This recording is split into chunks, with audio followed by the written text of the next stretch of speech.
after this. I felt so good, like anything was possible. I'm running down the track. Never would come to me. Running down the track.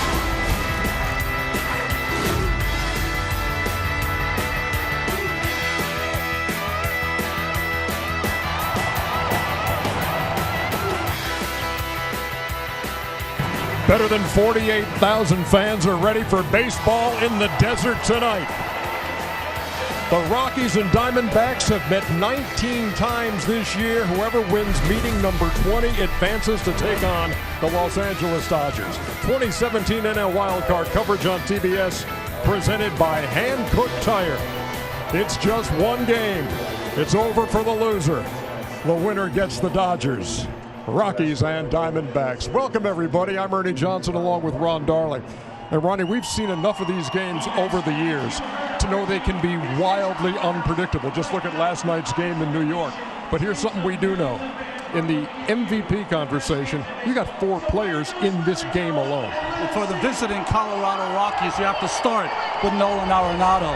One of the best all-around players in the game. He's driven in over 130 in the last 3 seasons. We got Charlie Blackmon. He got the 11th batting title for the Colorado Rockies. You got Paul Goldschmidt for the Arizona Diamondbacks. He's a perennial MVP candidate. And then J.D. Martinez, who joined the team in mid-July, hit 29 home runs for them, 16 coming in September. When you talk about the pitching matchup in this wild card game, you've got a guy who has Cy Young credentials, a guy who's been there and done that, and then you have a first-timer. Well, it's going to be interesting to watch because Zach Greinke's one of the best pitchers in the game. Got one of the biggest contracts you'll ever see. But to pitch these kinds of games, 9 postseason starts for Zach and John Gray. It's his first, but quietly, he's become the ace of that young pitching staff for the Colorado Rockies. Home field in the wild card game makes you hardly a lock. In fact, in the National League, the last 3 years, the home team has not only lost, they've been shut out. It's the Rockies, it's the Diamondbacks. It's one game to move on, and it's next here on TBS.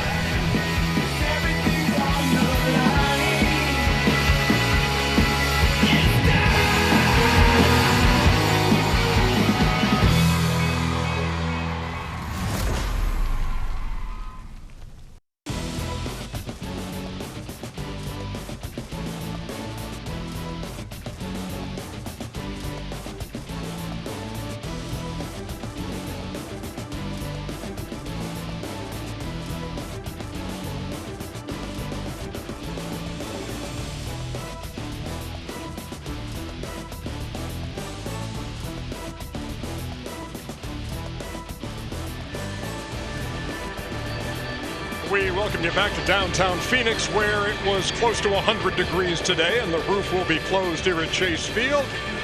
It'll be very comfortable for this 5 o'clock local start of the National League wild card game.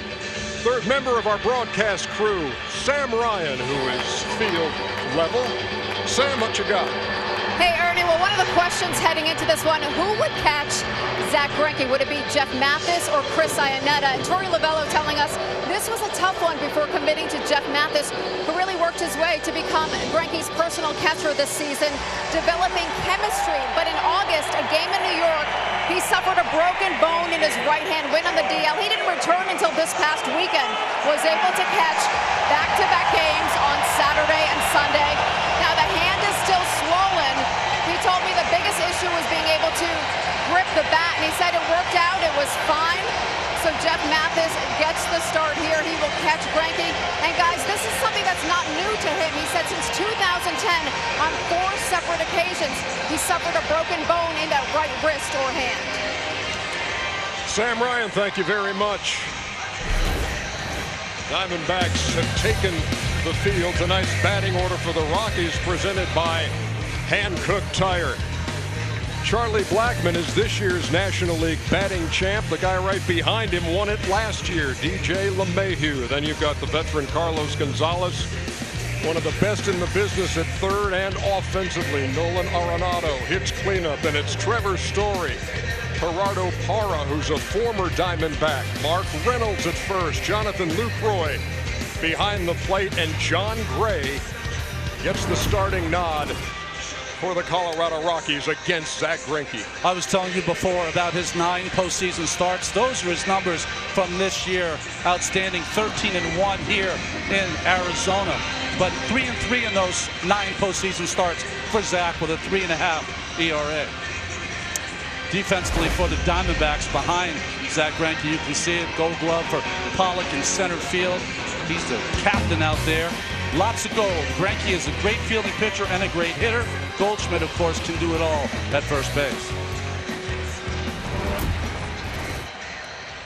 And there's Ketel Marte, who they weren't sure if he was going to be able to play. He had a little bit of a hamstring issue. They've had a real problem with their shortstops all season long. Nick Ahmed went down. Chris Owings went down. Marte is the last person standing. To piggyback on the point that Sam was making about Jeff Mathis getting the start and being a personal catcher, for lack of a better term, for Zack Greinke. You know all about this and the mentality that goes into a starting pitcher. Well, it really does. And the thing about Mathis is he talks about Zack is such an intellectual pitcher that what he does each and every time he catches them, he tries to match his intellect. He said it's very difficult. Charlie Blackmon steps in. Thanks for being with us here on TBS for the National League wild card game. Arizona employs the shift defensively. Only one infielder on the left side against the batting champion of the National League, and Blackmon takes 1-0. Well, there's a shift. 3 people on the right side of the infield for Blackmon, who, when he hits the ball on the ground, will pull it. But when he hits the ball in the air, he usually can go from coast to coast, left field to right. Outfield basically straight away, maybe swung a little bit over toward right. Greinke to the plate. On the ground, on a one-hopper. Goldschmidt takes it himself. 1 down. Let's take a look at inside the numbers presented by SoFi, a modern finance company. Interesting, a little bemused smile there from Zack Greinke after throwing a changeup, which he throws 16% of the time, to get that out against Charlie Blackmon.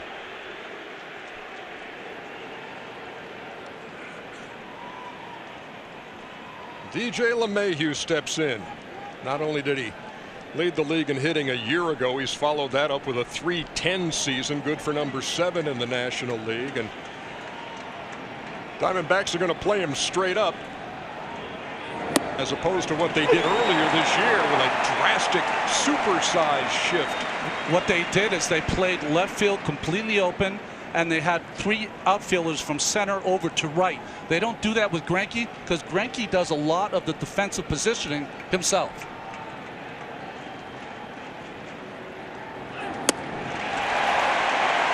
And quickly, Greinke ahead 0-2. And that was something that Dave McKay had come up with, having watched the spray charts for LeMahieu and seeing how often he hit the ball the other way. And it paid off for him. But again, you don't see it here with Greinke on the mound tonight. No balls and 2 strikes. And fouled away. Well, LeMahieu is the kind of hitter. He's a big, tall hitter, but doesn't have a lot of power. He likes to get his base hits to center field and to right field. In fact, 90 opposite field hits he had this year, led the National League.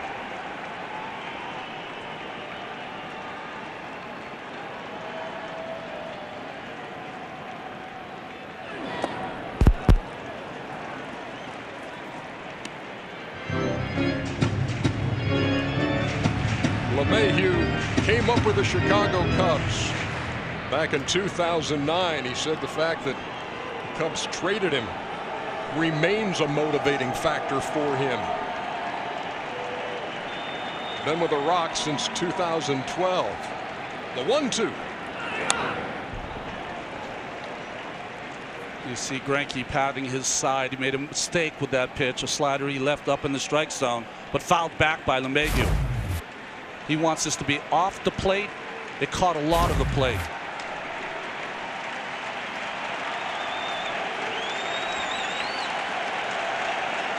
Greinke's 10th playoff start in his career.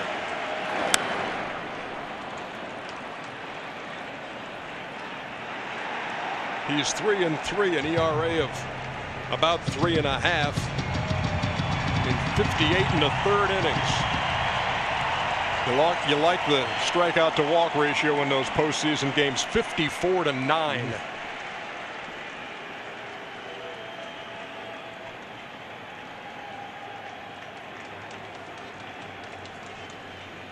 The Rockies' second baseman waits on Greinke, who nibbled at the corner and didn't get the call. Jim Reynolds behind the plate. Jim Reynolds, one of the best umpires in the game. This ball was hit the glove and the middle of Mathis's body, but it was off the plate. Good call. Mathis, one of the best framers of the baseball in the league as well. 2 balls and 2 strikes. Just underway here in Phoenix. High chopper. Lamb throws across.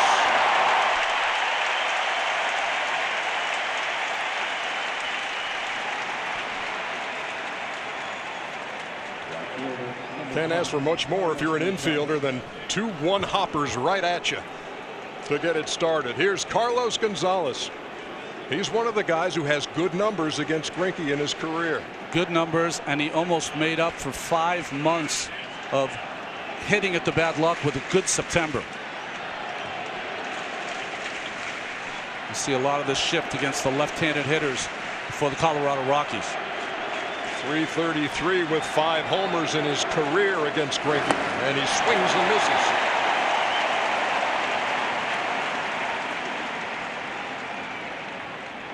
That's his numbers against Greinke. In September, Cargo was batted .377 with 6 home runs and 16 RBI. The only member of this Rocky team who was with them the last time they were in the postseason in 2009. They checked down at third, but Chris Guccione says he didn't go.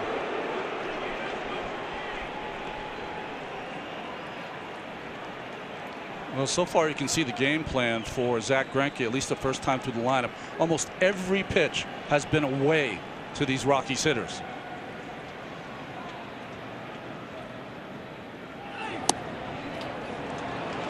Two balls and a strike now to the guy who won the NL batting title in 2010.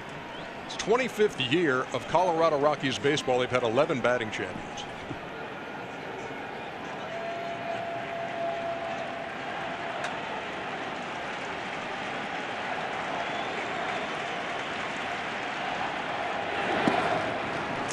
Missed again. 3 balls and a strike. That's a good take by Gonzalez.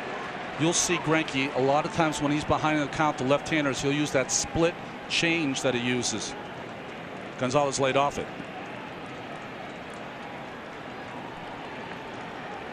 Going back to it. On the ground, Marte. If you're Zack Greinke, you couldn't ask for more. A 1-2-3 first.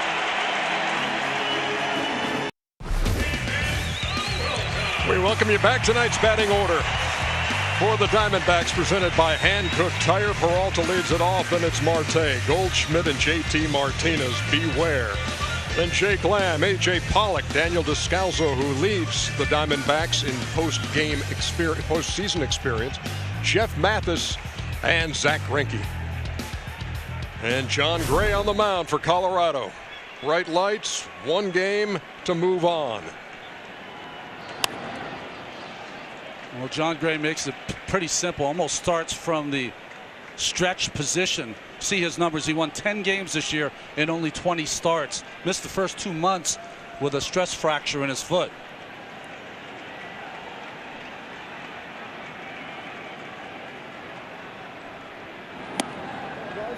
Missed there. A ball and a strike. Very simple in his approach and his delivery to the plate. Very little movement. Just right there. He's a big kid who throws hard. Great breaking ball. He's got ace type stuff. Breaking pitch missed. This guy has a wipeout slider. And he likes pitching here at Chase Field. 2-0, ERA under 3.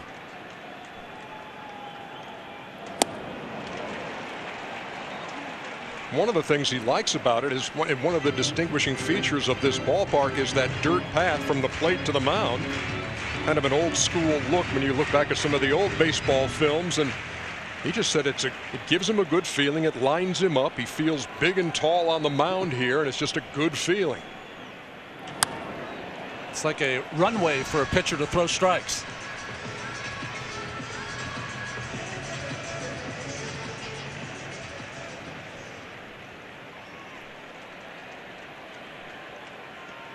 Peralta, meantime, one of those guys you just cannot help but root for as he rounds one up the middle for a leadoff single.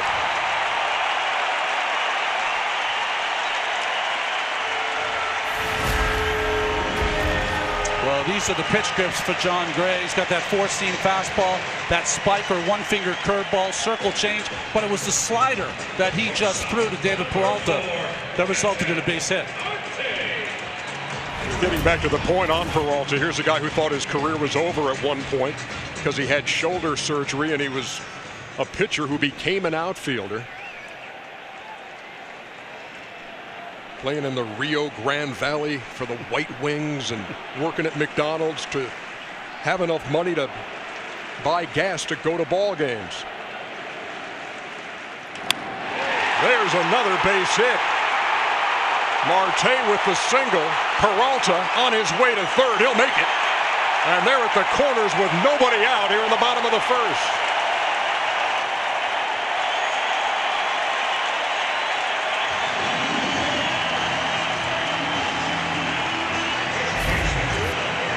Just a fastball right down the middle, and Marte turned on it.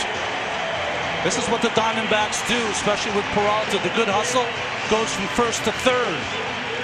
Gonzalez has a great arm, not enough there though. And that brings up Paul Goldschmidt. Did not have a good September. In fact, finished the regular season on an 0 for 17 skid. Yes, it does happen. It happens a lot around here.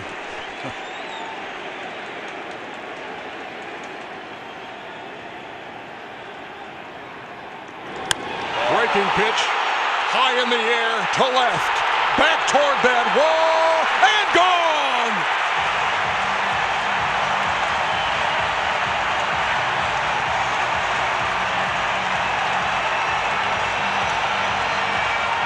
So much for 0 for 17.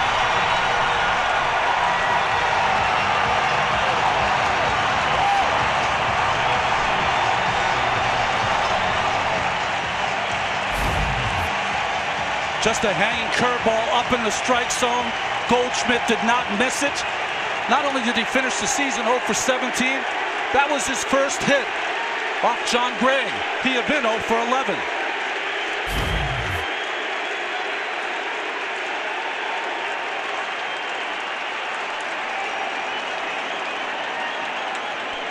Here's J.D. Martinez.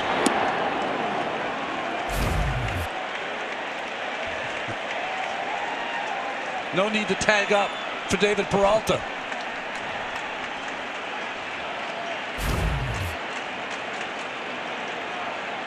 Martinez with a sudden impact on this team after he was acquired from the Detroit Tigers.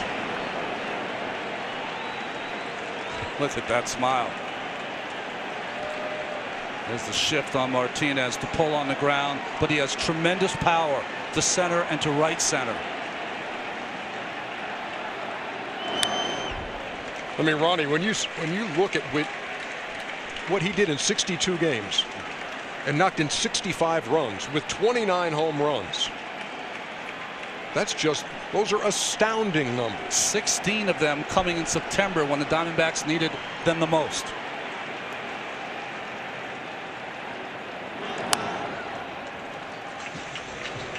His name, J.D., short for Julio Daniel, but here in Arizona, they say it means just dingers.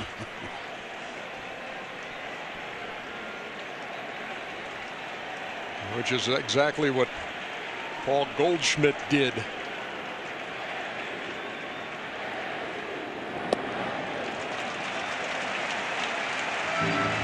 Well, a rude start for Bud Black, his first game in the postseason, down 3-0. Also, Torey Lovullo's first game in the postseason as a manager. And for one of them, it's going to last one game. Don't think that on Bud Black's mind is exactly what happened in the wild card game last night when Severino could only get an out. Managers can construct their 25-man rosters for this game one way and then do whatever they want for the next series, in which the winner of this game will face the Dodgers. That's in the air toward left center. Parra makes the play for the first out. Let's take another look at what Paul Goldschmidt did. Just a towering shot. What happens a lot of times for a young pitcher in his first postseason game, he just tried to get over a curveball to get ahead in the count.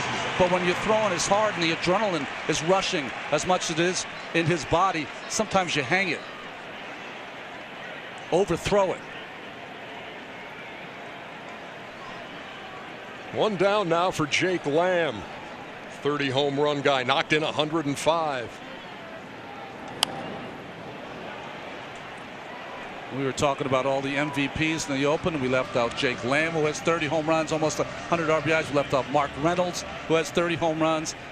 Both of these lineups, great depth. Charlie Blackmon, obviously in that conversation. Grounded foul past first. And Gray trying to settle down, ahead in the count, 0-2. Gray won his last 4 decisions. Was red hot coming in.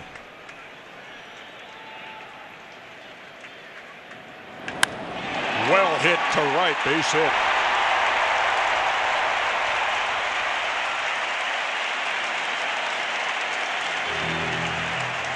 D-backs have stung a few here in the first. Well, that's the 4th hit he's given up in this inning. 3 of them have come on breaking pitches.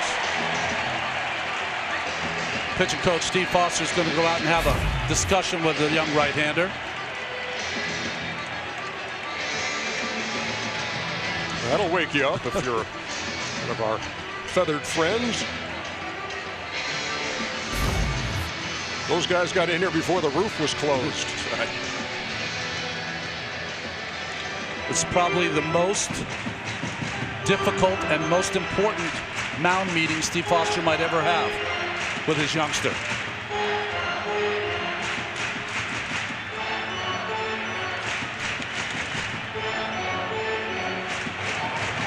Scott Oberg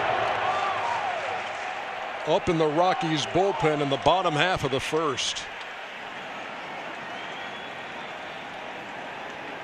Here's A.J. Pollock.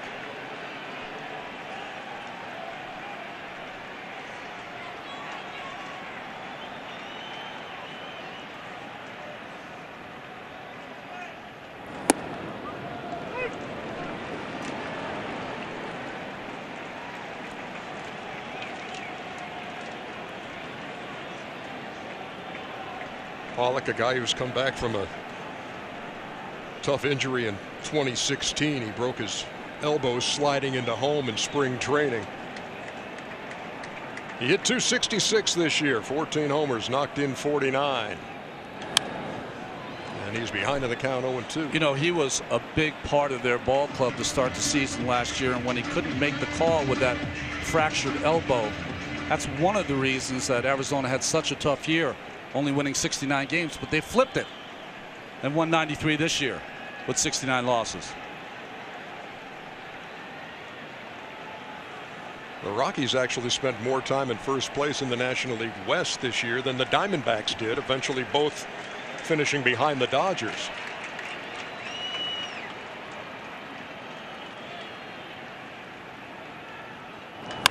Breaking pitch lined into left. Lamb is around second. He's headed to third. Here's the throw to second, and a hustling A.J. Pollock is in there.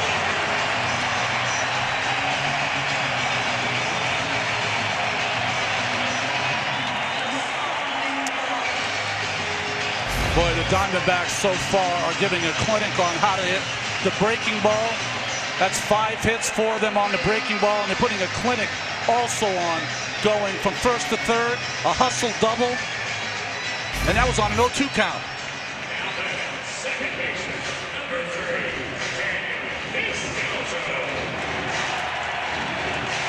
Oh, Bud Black on that front top step. Rocky infield brought in. They're already down 3-0. Here's Descalso, the second baseman. Has more postseason games than anybody else on the Arizona side. He's been to the World Series with the Cardinals.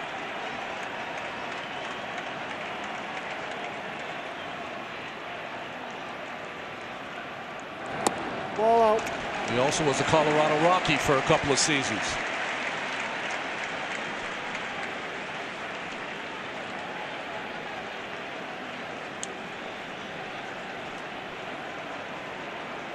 Lamb at third and Pollock at second. Only one down here in the bottom half of the first, and 3 runs in. The ball out. Well, Gray has thrown 23 pitches. 18 of them have been strikes, but not quality strikes. He's thrown most of the balls down the middle of the plate.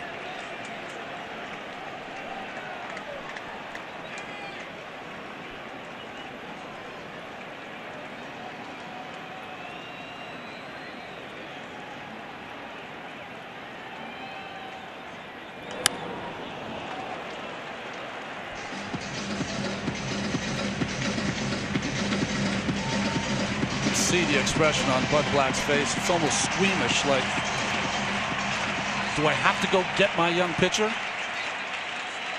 Probably has one more hitter if he doesn't retire Descalso.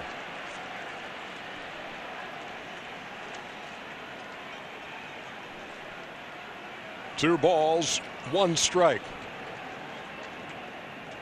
And Descalso swings and misses. Count even.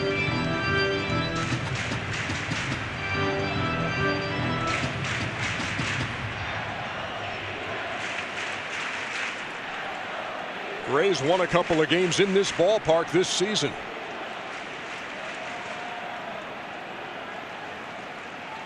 But the D-backs have taken dead aim here in the first. And there's a steer-right 3 called.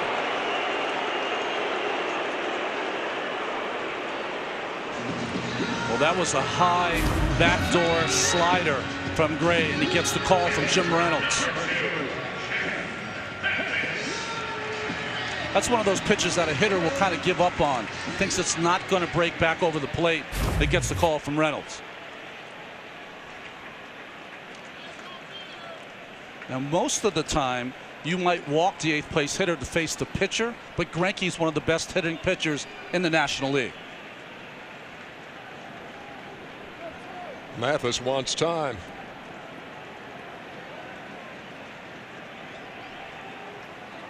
The Diamondbacks catcher has never hit much for average in the regular season, but in the post in 10 games he's hit .450.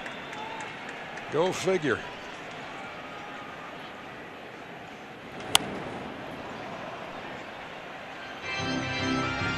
John Gray trying to escape here in the bottom of the first with just the 3-run homer by Goldschmidt. Listen, when you're a Colorado Rockies pitcher, you've gone through a lot of these games when you pitch in your home ballpark. You know your team can score runs. You've just got to hold them here. Lamb and Pollock the runners. Mathis waits.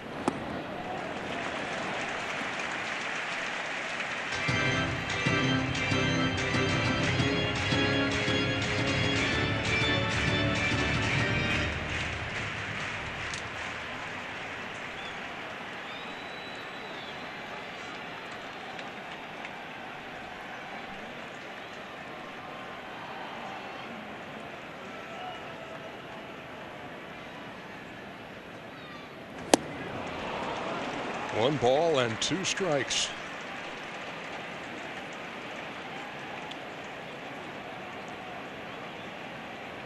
Well, 98 miles an hour from Gray, so he's got enough on his pitches. He just hasn't been able to throw them where he wants. After that swing from Mathis, you'd have to try to go back up there again.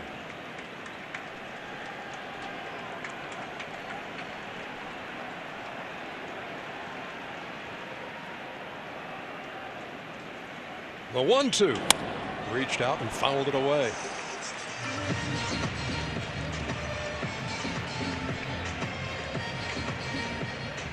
Peralta and Marte singled to start the inning. Goldschmidt unloaded a 3-run bomb. Mathis has got to get a new bat. Looks like he just chipped that one as he hit it off the end of the bat. Already Gray at 30 pitches here in this first inning. Gray's a guy that a lot of teams wanted. In 2010, Kansas City drafted him. 13th round, he didn't sign. Yankees the next year, 10th round, didn't sign. In 2013, the Rockies got him in the 1st round, number 3 pick overall, out of the University of Oklahoma. Big kid, 6'4", 235. It's been a long bottom of the 1st.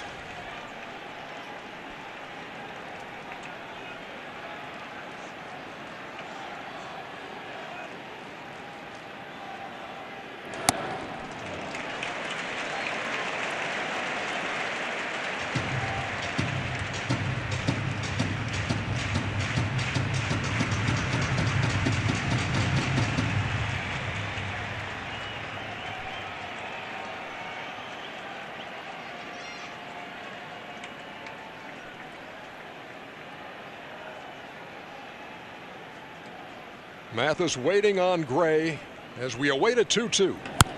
Breaking pitch fouled away.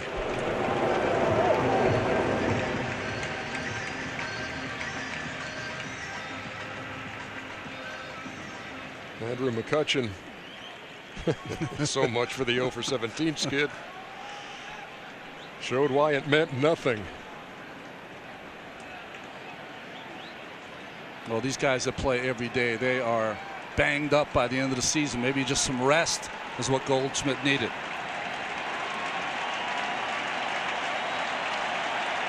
And again the 2-2. And Gray strikes him out. So he strikes out the last 2 with 2 runners on, but the damage was done by Paul Goldschmidt. 3-zip.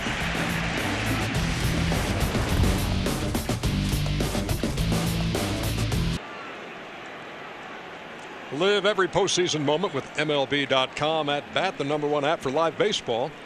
It's the only place to get it all. Live radio feeds, video highlights, pitch tracking, StatCast, and much more. Download MLB.com at Bat today. Now, life is good if you're Zach Greinke. You get a 1-2-3 top half of the 1st, and then your mates give you a 3-run lead in the bottom half. Nolan Arenado leads it off for the Rockies. Well, Greinke can be money, as in money in the bank when given a lead. 16-2 this year when given a lead. One of those losses, though, came to Colorado.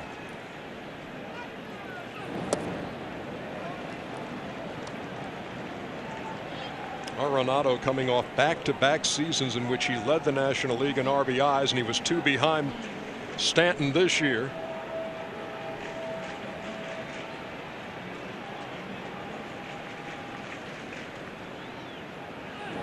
Ball out.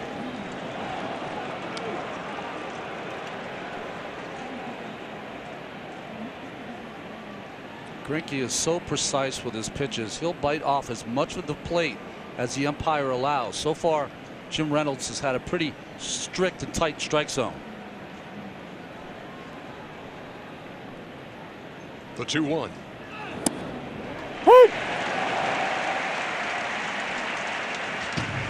Got the 2 extra umpires, obviously, in the postseason. So you've got Reynolds behind the plate, Gary Cedarstrom at first, Mark Carlson at second, Chris Cuccione at third, and down the lines, Jordan Baker in left. His first postseason assignment. David Rackley down the right field line. 2-2 on the way.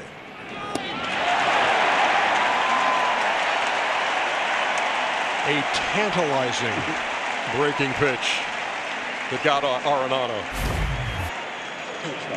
Well, this pitch that's thrown by Greinke, he takes a little bit off that curveball. So not only the break fooled Arenado, but also the speed of the pitch.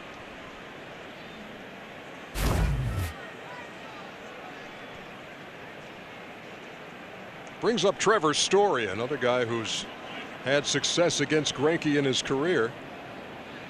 333 with 4 home runs. 2 last year on opening day and 2 this year.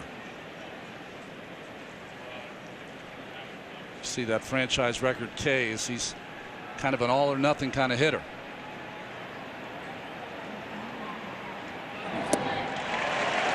Greinke's on here early in the wild card game.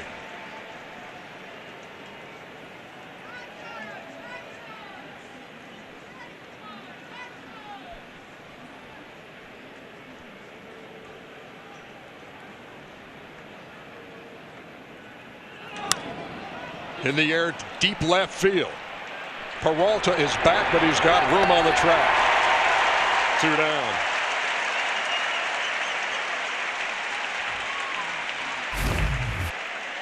Well, no one knows better than Buddy Black. He pitched in the postseason. You could see him with catcher Lucroy trying to give their young right-hander some confidence. Hey, that first inning's over. Just go right back out there in the second inning. You have to match your adrenaline with precision. He wasn't able to do that in the first.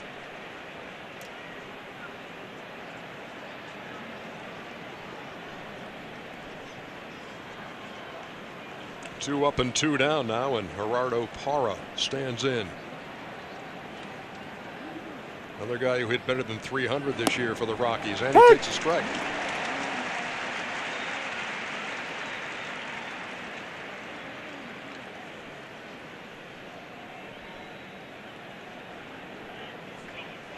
Originally signed by Arizona, was Parra, played here through 2014. A big slow breaking pitch is grounded to second. 6 up and 6 down for Zach Greinke as we head to the bottom half of the second.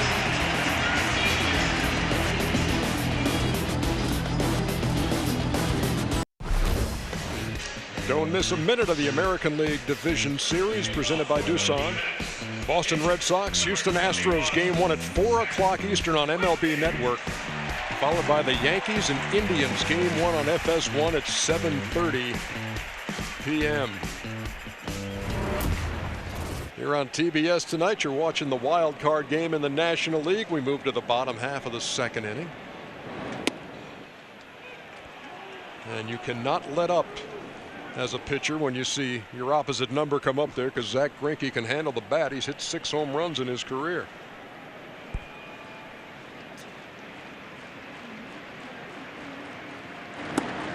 Won the Silver Slugger for pitchers when he was with the Dodgers. He hit over 300 for a season.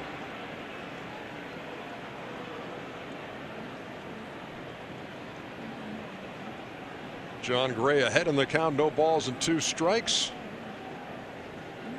And here she comes. Little tapper up toward first.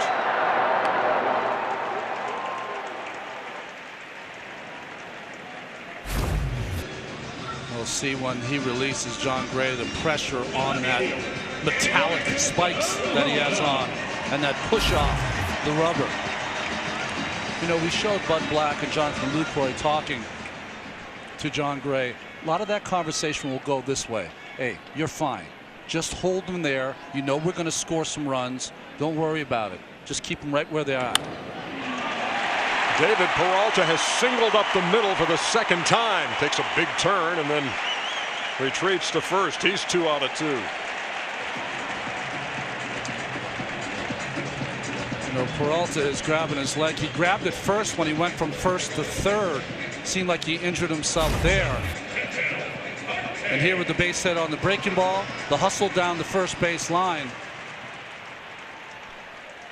And you see, as soon as he makes the turn, it's almost like he twisted his knee or ankle.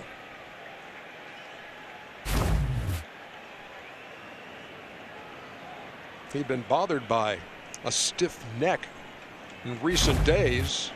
He was over that, but you see him hit the corner of the bag, and there's where it appeared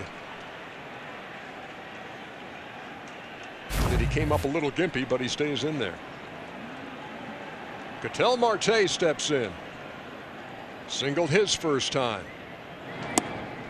How about the footwear on Marte tonight? They had a lot of different color spikes out there tonight for both clubs.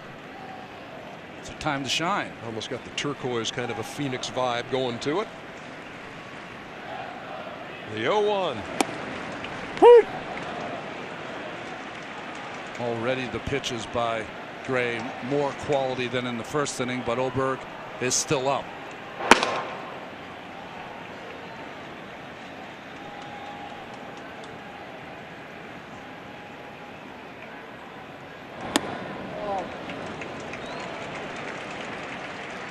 You saw that number 32 now, strikes with only 8 balls, but sometimes you can almost throw too many strikes. Got to work those corners.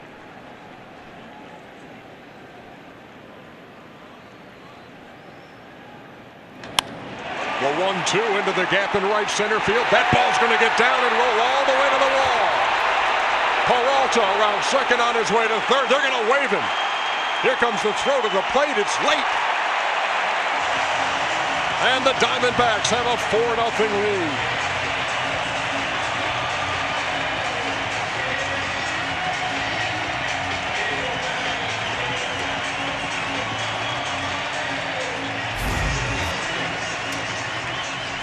The fastball up and in, the same pitch that he got a hit on in the first time up. This time he splits the gap. And Peralta, even on that gimpy leg, hustles all the way from first base for the 4th Diamondbacks run.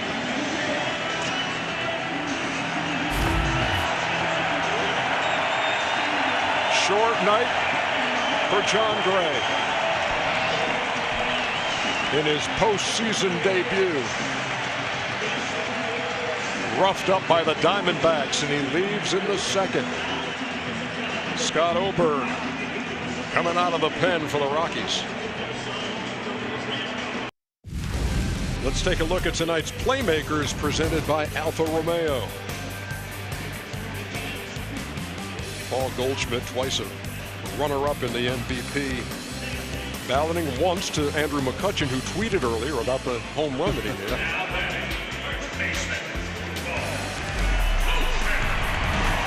And here's what happened in the bottom half of the first. That one hung, and Goldschmidt lost it.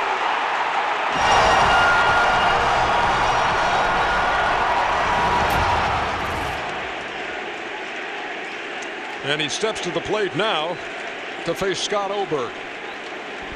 See Oberg set career highs in games this year and with strikeouts. Put into a difficult situation here. Marte, after his run-scoring triple, is at third. I felt that up here, 0-1. Is there anything worse as an infielder than having to play in with Paul Goldschmidt at the plate?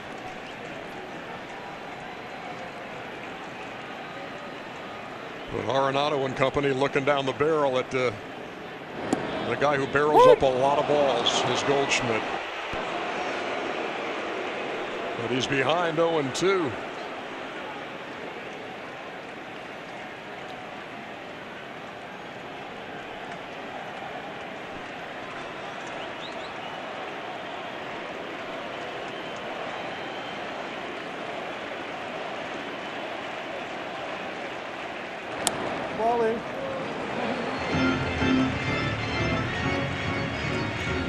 Left-hander Tyler Anderson is up in the pen. He was going to pitch Sunday if the game was meaningful for Colorado. He was put on the roster if he had to come in early. It's a lonely place where Gray is right now. Boy, Lucroy made a great stop to keep Marte at third.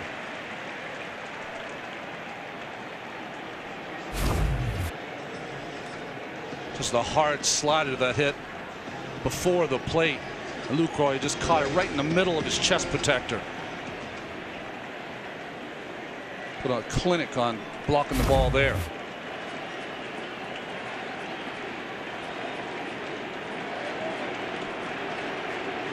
Two balls, two strikes. Goldschmidt swings and misses for the second out. Boy, Oberg fearless there against Goldschmidt. All of the fastballs were inside, in on his hands. Tied up Goldschmidt. Well, you get Goldschmidt on the strikeout, takes that sacrifice fly out of the equation, and now it's Martinez who will try to get Marte in from third.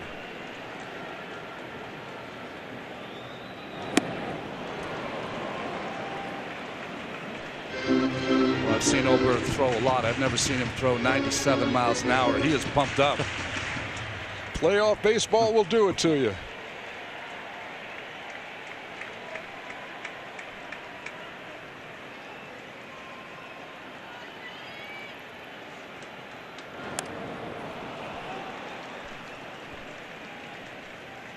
Martinez didn't mean to, but got a piece of that, and it's 0-2. Again, another fastball in by Oberg. Martinez, you have to stay away from being down in the strike zone. That's where his power is.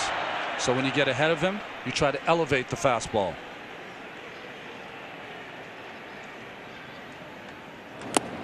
And he struck him out. Oberg fans Goldschmidt and Martinez, no small feat. But Arizona adds a run, 4-0. Bleacher Report connects you to the stories, teams, players, and moments that matter in sports culture. Download the free Bleacher Report app and stay dialed in to the MLB playoffs. Wild card game here on TBS. And we move to the top half of the third. Mark Reynolds facing Zach Greinke, who has set down all 6 Rockies he's faced.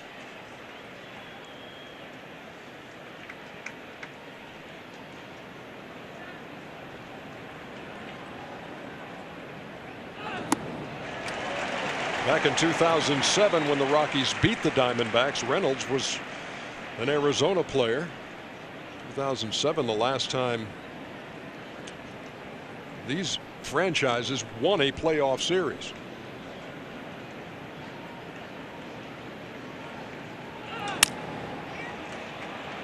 Shallow right. Descalzo wants it and squeezes it, one down.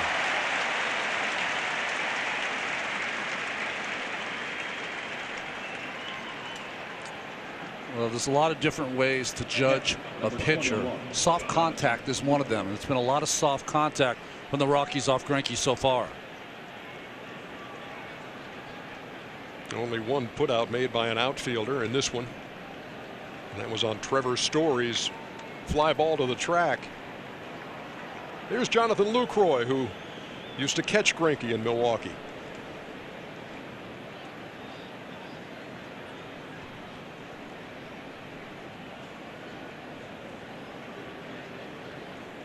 Looks like Raimel Tapia has a bat in the on-deck circle. He would hit for Oberg, the relief pitcher. Oberg did a job when he came in. I was just thinking, if there were 2 outs, I might even bat Oberg just to keep him in the game. He was so dominant with the 2 strikeouts of Goldschmidt and Martinez. Bud Black's troops in a 4-0 hole as we play here in the third.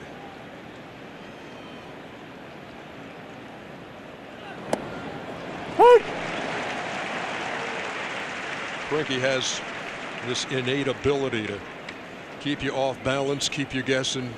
A lot of uncomfortable ABs.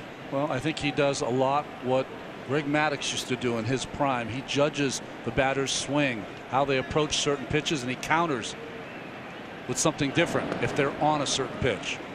Missed with the breaking pitch there, 2-1, and you know, he's his own guy, and when you listen to him at his press conference. Obviously, there were a lot of other things he'd rather do than meet the media. Some short answers, but he also revealed a lot about his memory of certain game situations in the playoffs through the years, whether it's hitting John Jay with a pitch. He says, yeah, I should have. That was such a mistake. I know I went inside off the plate here to a guy who's been hit 25 times. Thinking about facing Daniel Murphy in the postseason, etc. He's a student of the game, and he's really dialed in. And there was the first base runner for the Rockies. Lucroy on with the walk. Greinke angry there. He thought he threw a strike inside to Lucroy. Didn't get the call. Pitch for Scott Ober, number 7, Raimel Tapia.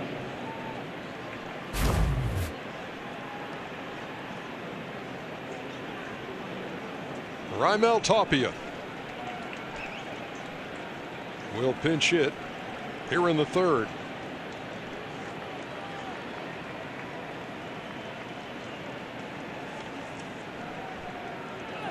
Swings at the first pitch and foul.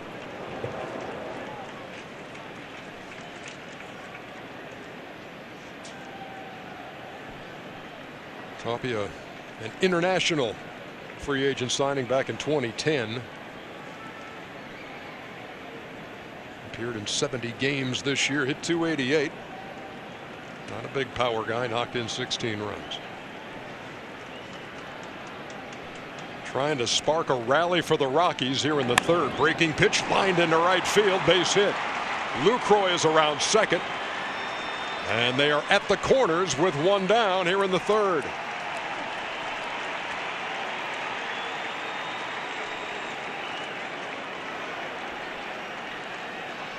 Time for records and milestones presented by Jim Beam. Drink smart. As Charlie Blackmon comes to the plate with a runner in scoring position at third, and Lucroy, and this is a guy who did what's never been done out of the leadoff spot with more than 100 RBIs in a season. For more records and milestones, go to BleacherReport.com. Well, for you Rocky fans, this offense is very potent. I know it's going to be difficult against Greinke, but they've scored 5 or more runs in an inning 24 times this year.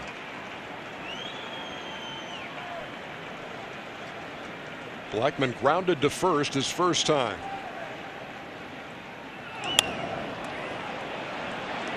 Into shallow left. Peralta with the catch. No tag. 2 down.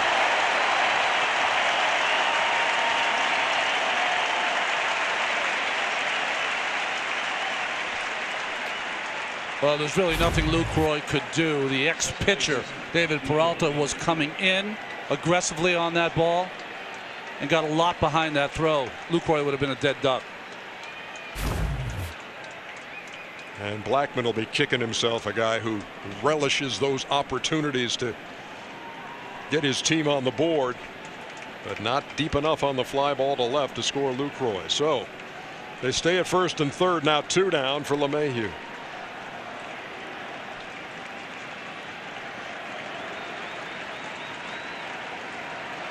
LeMahieu hit a one-hopper to third, and Lamb threw him out his first time.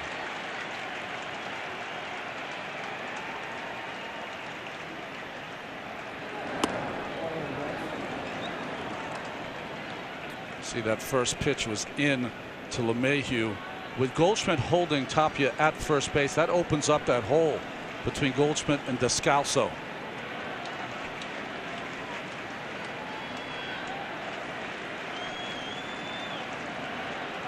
And LeMahieu goes that way a lot.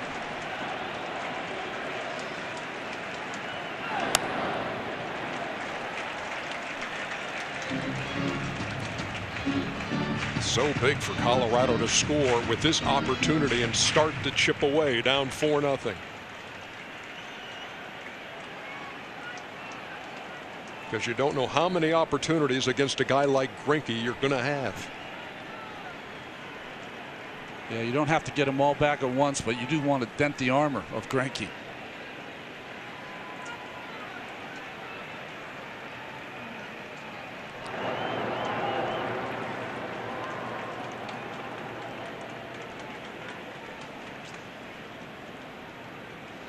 throw to first by Greinke, but be very surprised if Tapia was running with the Rockies down 4 runs.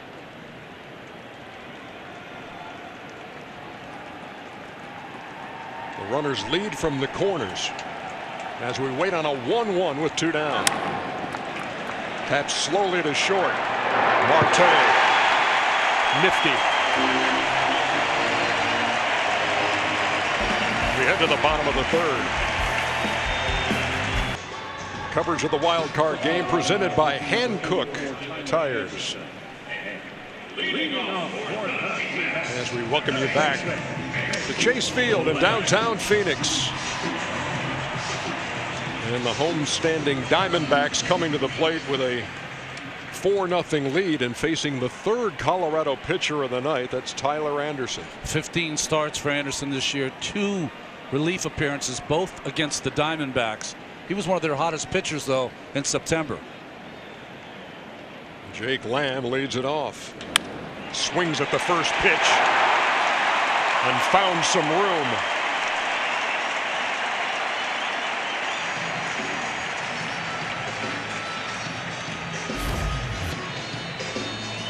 It's just the fastball right there. Anderson trying to get ahead. Lamb wouldn't let him.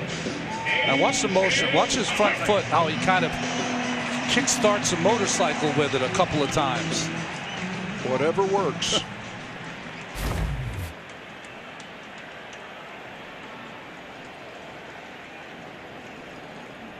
Now here's A.J. Pollock. Doubled his first time. But he and Lamb were stranded after Arizona had scored 3 in the first.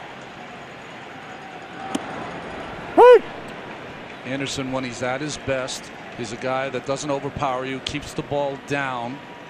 When he's getting ground balls is when he's most effective. Actually had arthroscopic knee surgery this year and missed July and August. 3-1 in September since he came back. Took something off. Beautiful change, and it's 0-2.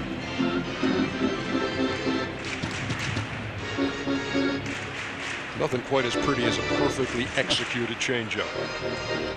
That's what he has. He has a good changeup, good sinking fastball, and when he's at his best, he'll also pitch inside to the right-handed hitters.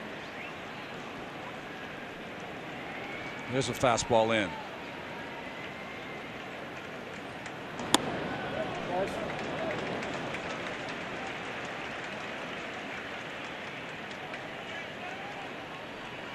Already 8 hits in this game for the Diamondbacks.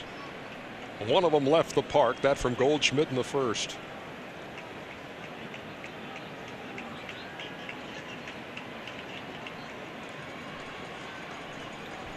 "14 batters, 8 hits. Not a good ratio if you're in that Colorado dugout. Good look at the 27-year-old.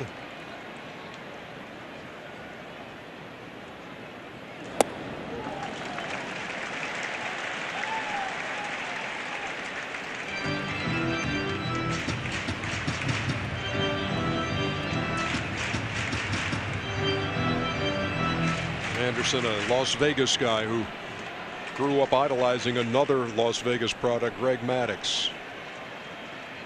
And obviously mentioned that city now, and there was a nice moment of silence here, Chase Field, after what happened earlier this week.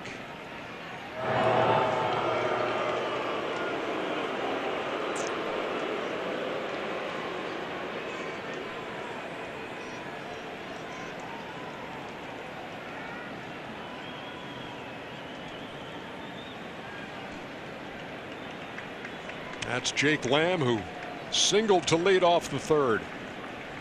Pollock waiting on a 2-2, and that'll be out of play.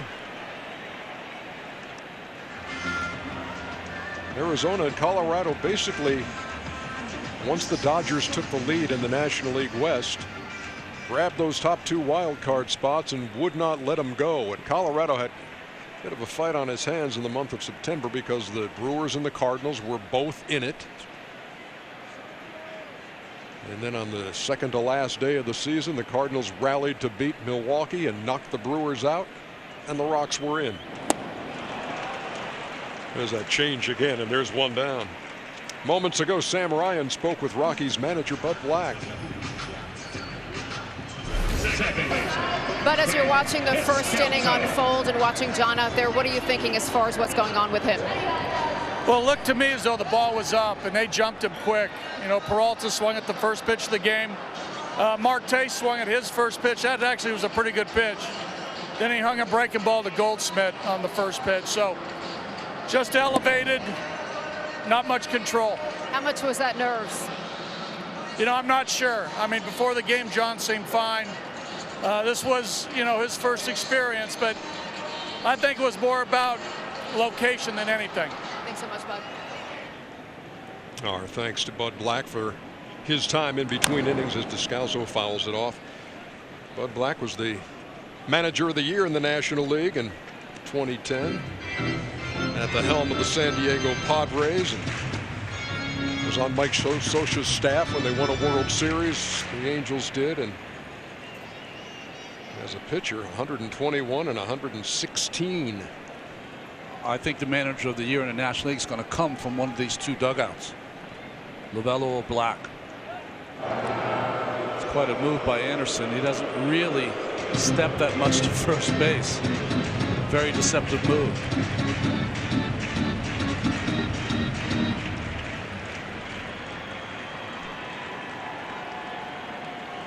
Descalso called out on strikes his first time. Waiting on a 1-1. In the air to right field.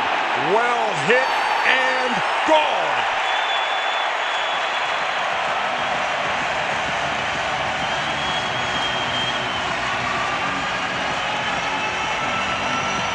The postseason veteran with more experience than any other Diamondback just put one in the seats and right. 6-0. Well, if you're doing any kind of scouting report on these Diamondbacks from this game, they have just tattooed the breaking pitch, and they are a little changeup from Anderson left in the middle of the plate.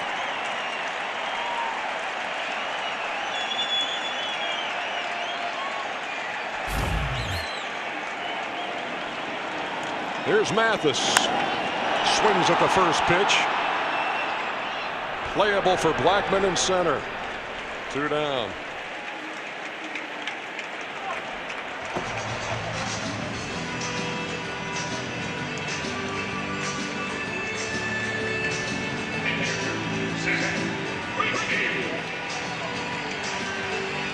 Diamondbacks hit 220 home runs in the regular season, 5th best mark in the National League, and they've gone deep twice tonight. Goldschmidt and Descalso.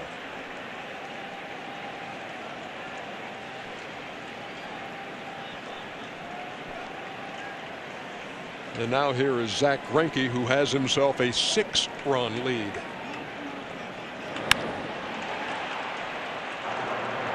Story to Reynolds, retires Greinke.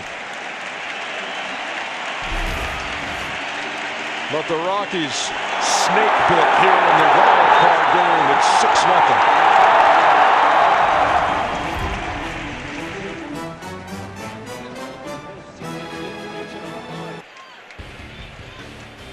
The NBA on TNT is back Tuesday, October 17th. Tune into NBA Opening Night 2017, presented by Auto Trader.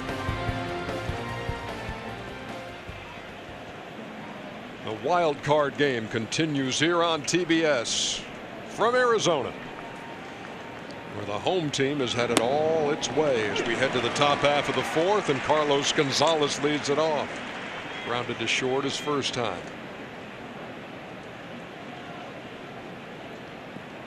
Lamb, the only infielder on the left side, as the shift employed against Gonzalez. And he hits right through it. Leadoff single for Cargo. Moments ago, Sam Ryan spoke with D-backs manager Torey Lovullo. Tori, to get that early lead, how much did that alleviate some of the early tension? Well, I know this game's full of anxiety, and we had our guys step up there in the right moment and deliver a big 3-run home run, and it got us playing downhill baseball, and you've seen that where that's landed us right now. What do you like from Zach out there? He's in command of 4 different pitches. He's using his fastball on both sides of the plate, executing a game plan just like we talked about in pregame. He's doing everything we'd asked him to do. Thanks so much, Tori. Thank you. First time tonight that the Rockies have had the leadoff man on. And here's Arenado. Rockies had 2 on in the last inning but couldn't score. Blackmon and LeMahieu were retired with runners at first and third.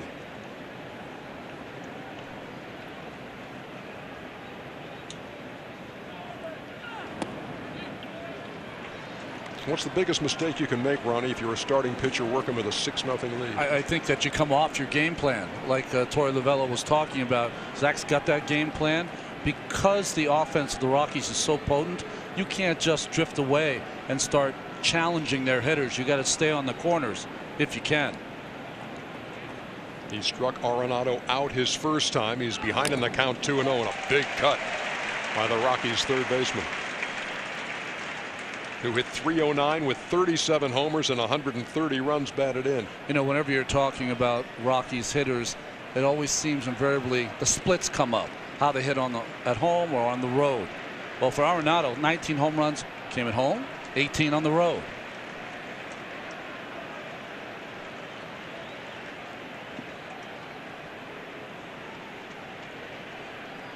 Gonzalez with a lead at first. Nobody out.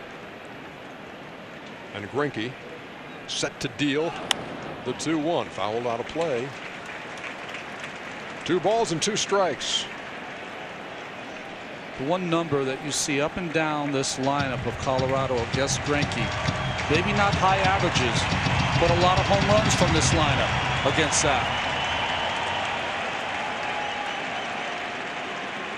They could use one soon.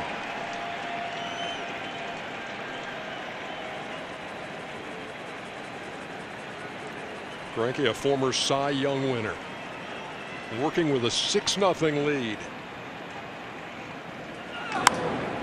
On the ground to third, Lamb will get to force the turn late. And Arenado will board on the fielder's choice.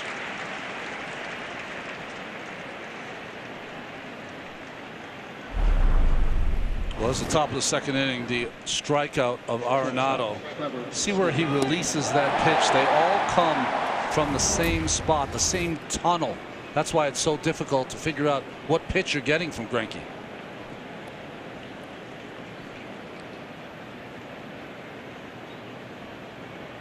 And that brings up Trevor Story.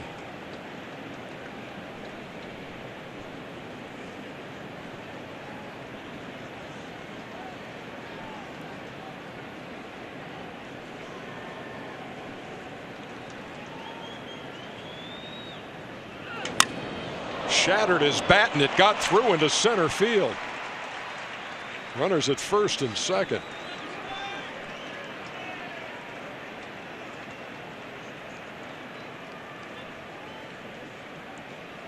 And that was a clean break right there. Just gets that off the end of the bat. It sailed all the way down in front of Jake Lamb, but he'll give up that bat for the base hit. 2 on now for Parra. Third hit allowed by Greinke. And again, the Rockies trying to begin the process of chipping away at a big deficit here in the wild card game.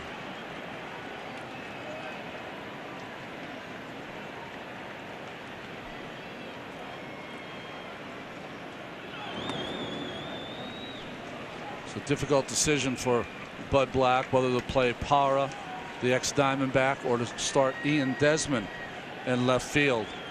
Parra ended the season in a 1-for-27 slump, but we saw what that did with Goldschmidt, who was 0-for-17.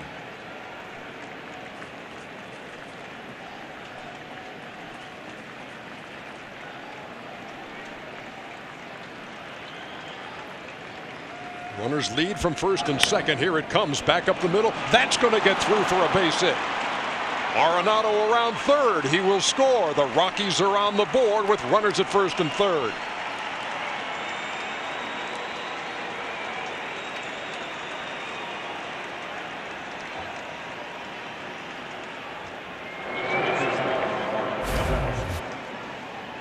Well, short stroke by Parra. You know, Greinke was trying to do exactly that, get himself a ground ball, but it found a hole.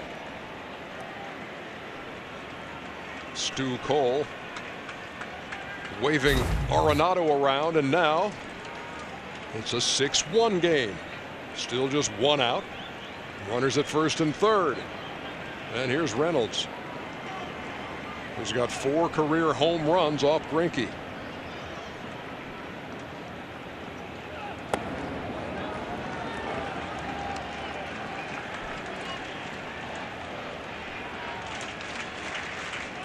"19 meetings in the regular season. Arizona won 11 of them. One thing this Rocky team will not do is send up any kind of a white flag. Man, they will battle, and they've got the kind of guys offensively who will keep you in games. Reynolds waved at that 1-1.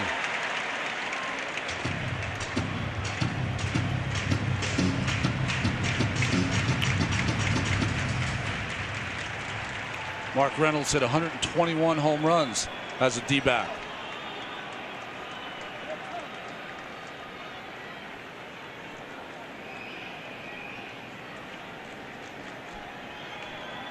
It was a great year for him.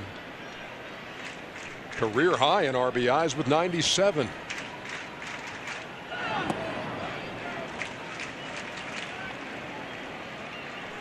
His 17th postseason game. 16 of those with Arizona, Baltimore, and St. Louis.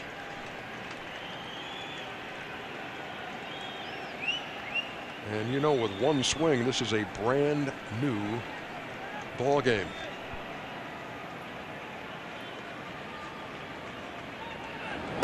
Laid off the breaking pitch. 3-1. You know, Reynolds was signed in the offseason to a minor league contract, really just insurance in case they needed someone at first base. Ian Desmond was going to be their first baseman, but Desmond injured himself. Reynolds got the start, and it got off to a great start. So give me the dialogue here with Mathis and Greinke. Well, I think what's happening now is as Greinke, the first 3 innings, he was pretty picture perfect. His control has been off this inning. So I think that's why Mathis is going out there to talk to him, settle him down, and try to get him back on the page he was in the first 3 innings.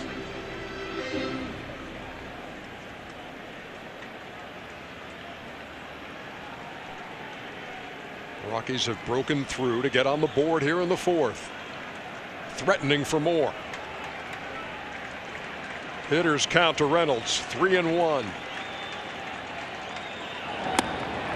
And it's full.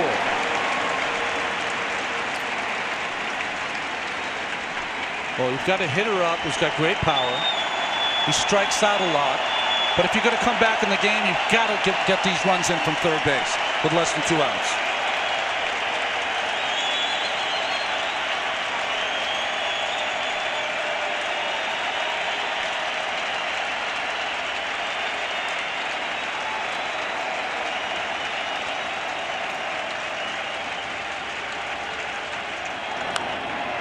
Off the end of the bat, they'll get the out at first as Story crosses to make it a 6-2 game. Kind of a cue ball that Reynolds hit, but it did the trick. Got that runner in from third. Well, Greinke was trying to go with the slider to get the strikeout, but hit off the end, and just great base running by Story, who went on first contact, and Goldschmidt did not have a play.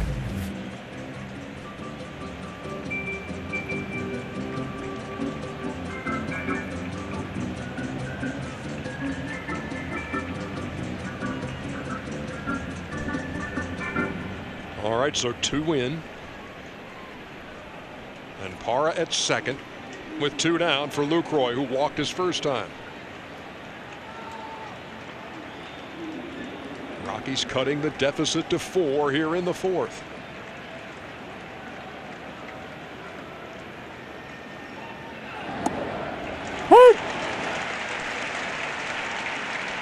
Well, you mentioned before that Lucroy caught Greinke. He's always hit well off him too. 7 for 11 in his career. You ever find the guys who had caught you could hit you? Yeah, because they know what you're bringing.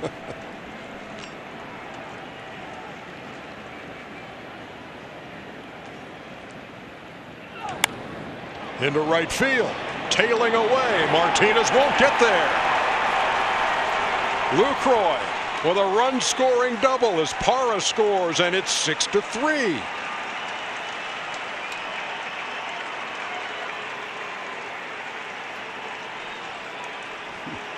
The Rockies off the operating table. There is a pulse.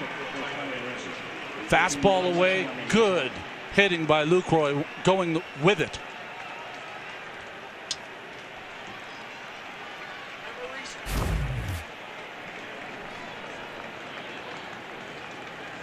Now, Bud Black will go to the bench again, and Alexi Arista, the little ninja, gets the call.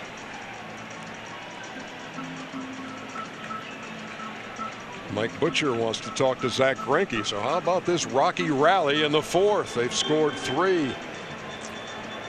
See chafing up for the D-backs here in the 4th inning. Big country, they call him. Mike Butcher had the same job as Bud Black did at one point for the Los Angeles Angels. Pitching coach, now the pitching coach for the D-backs.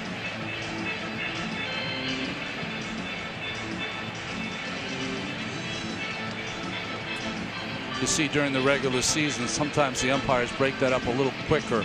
They give a little more latitude and time in the postseason. I think that makes sense.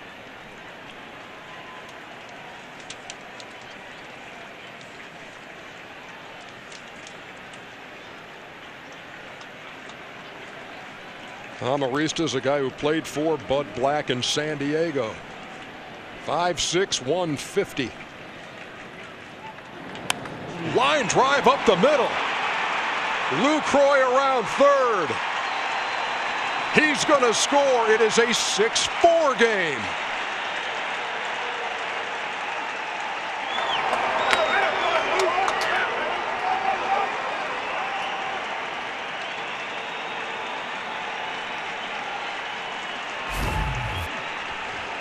First pitch curveball. Arista was waiting for it. A bullet right through the box. And Greinke couldn't get his glove up in time. He came into the inning with a 6-0 lead and doesn't make it out of the 4th. Greinke's night is done. It's a 6-4 game.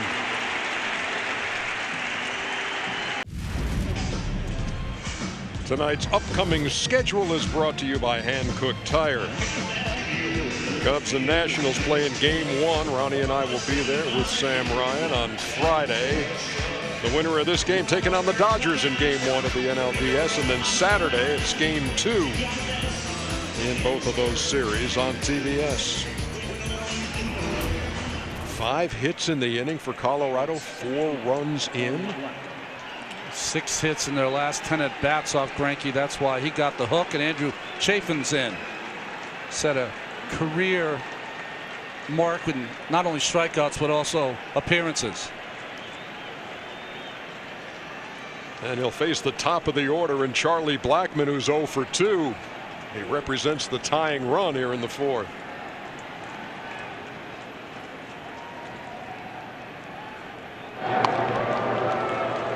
Well, Chafin's been a lefty specialist for this team all season long. You never thought you'd have to use him in the 4th inning, though, against Blackmon.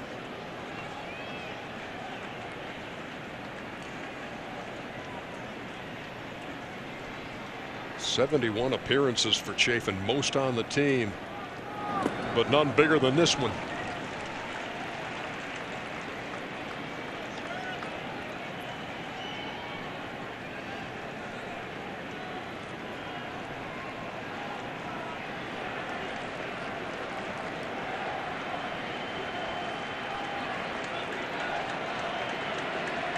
Jimmy Sherfy,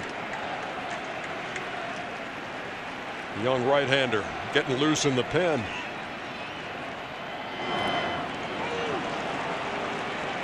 And suddenly they are restless here in the desert.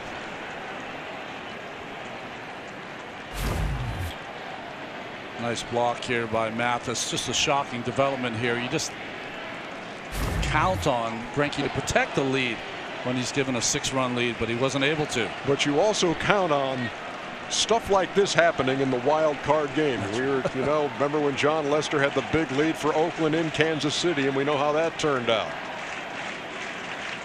2 balls and no strikes. Blackmon takes a strike. Saw those numbers for Greinke. His shortest postseason start for him ever.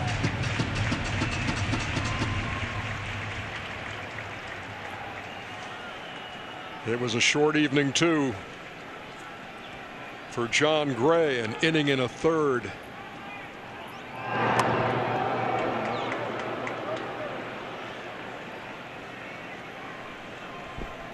A lot of Rockies on that top step right now. They're back in this game.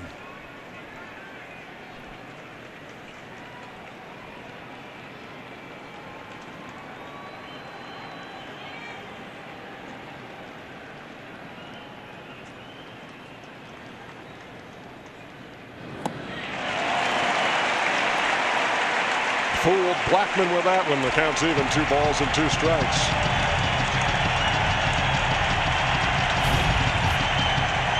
Well, Chafin is known for his good fastball, but more importantly, the breaking ball that he uses against left-handed hitters. Workhorse reliever against the leading hitter in the National League.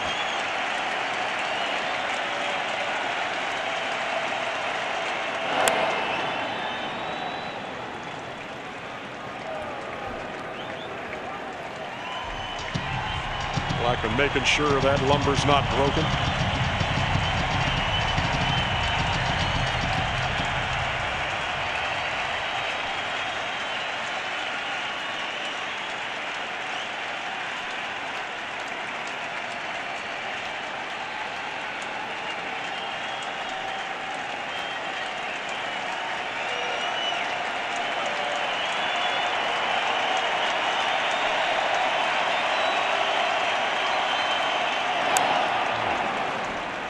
Blackmon hangs in. This is a snapshot of the difference between regular season baseball and a night in October. 48,000 on their feet screaming.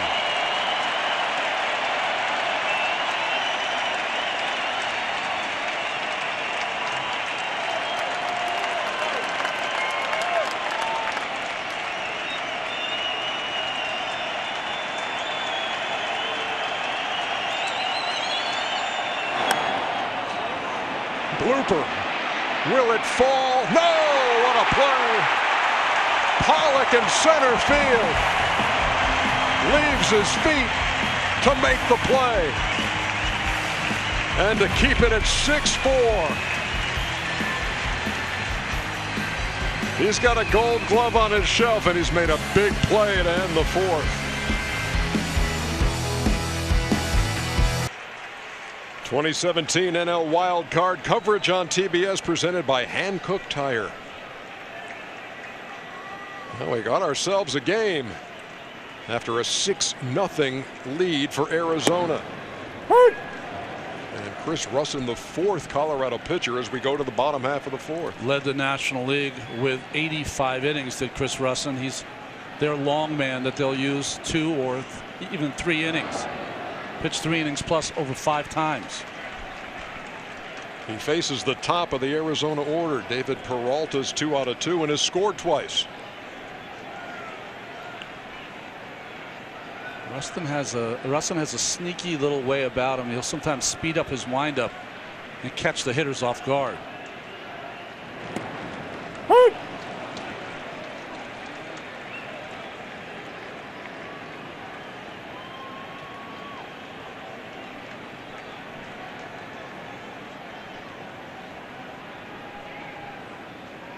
There it was right there. Fly ball to center. that Blackmon will put in his pocket for the first out. Whatever it takes, right? Do anything you can. We've seen quick pitches from pitchers, but out of the windup there, he just forgets about the windup and just fires it in there.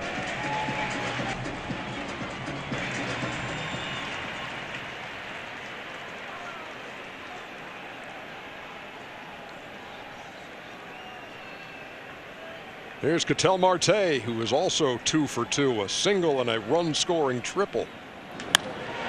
Boy, as he's swinging the bat well, that's going to the gap, and it's going to the wall, and Marte's got good speed, and he's at second, and he's not going to hesitate. Here comes the throw to third. He's safe. Ball gets away, but he'll stay right there. Ketel Marte, his own personal track meet here in the wild card game.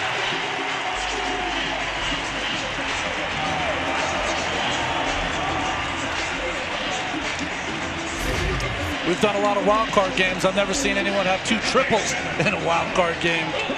One left-handed and this one right-handed. Remember, he came into this game, they were worried about his hamstring. No issue. Looks okay. Must be the shoes.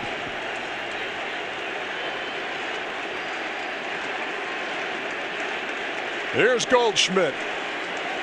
3-run jack his first time.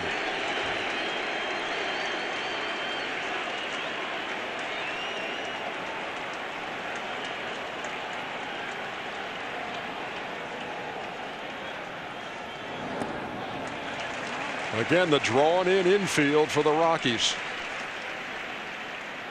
Trying to keep the deficit at 2.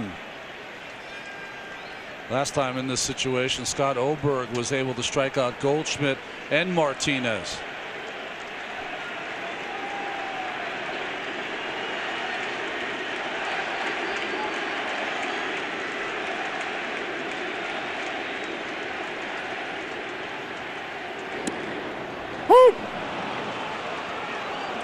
Russon's never been a guy with overpowering stuff. Succeeds on guile, location. Every now and then, as you pointed out, he'll come at you before you're ready. Goldschmidt waiting. Marte with a short lead at third, and here it comes. And he cut right through it. 1-2.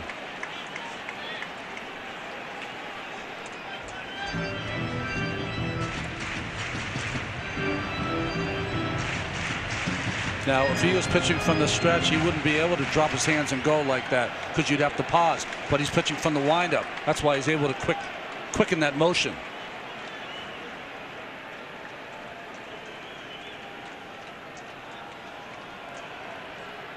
Here he is, 0-60.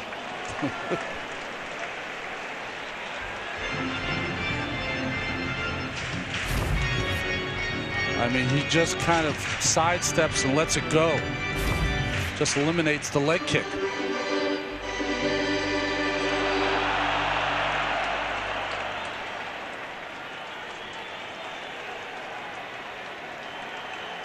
Marte, 1-out triple. His second of the night. He's at third.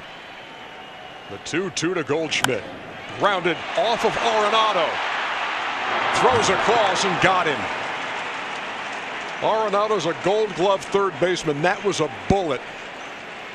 And because he's got that great arm, he was able to throw out Goldschmidt and keep the runner at third. Well, I said before, I mean, you got to be fearless to play in with Paul Goldschmidt up. That was a bullet. He kept it in front, looked the runner back, and still had time to throw Goldschmidt out at first base. They will intentionally walk J.D. Martinez.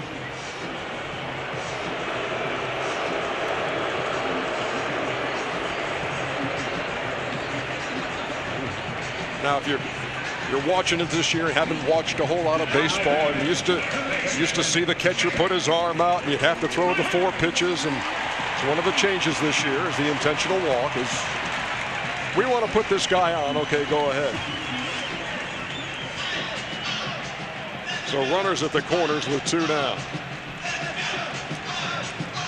and they'll go lefty-lefty with Russin against Jake Lamb. Well, you see the numbers on Lamb, but only batted 144 against left-handed pitching this year. That's why Black made the move.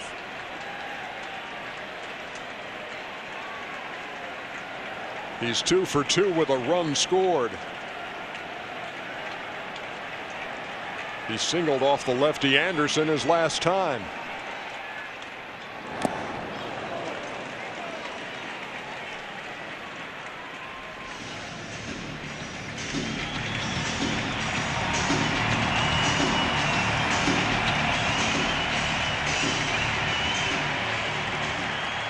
Well, this is the matchup that Bud Black wanted.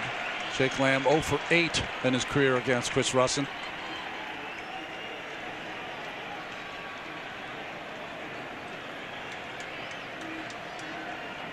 Marte and Martinez the runners.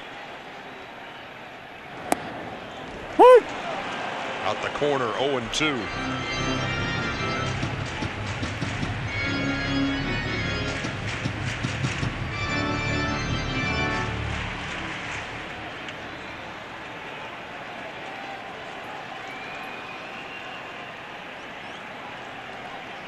Russin trying to pitch out of trouble in the fourth and keep it a 2-run game.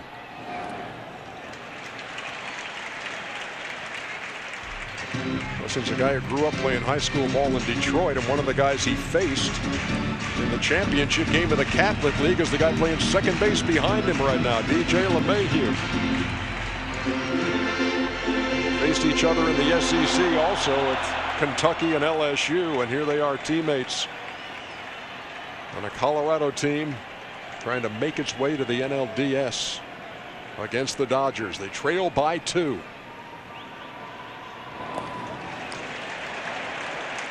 Lucroy again doing what Lucroy does. You know, you used to see a lot of catchers, their bodies would be big-bodied guys, but you see a lot more nimble catchers nowadays, and Lucroy is just so adept at keeping that ball in front of him.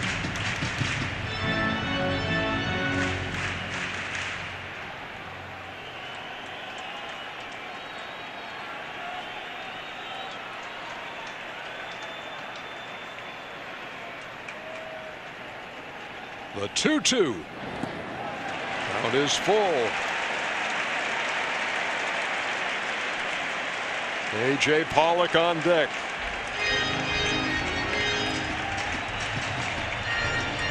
You got to get out of this situation if you're the Rockies. He just scored 4 times. You get the game close. Can't allow the Diamondbacks to score another run.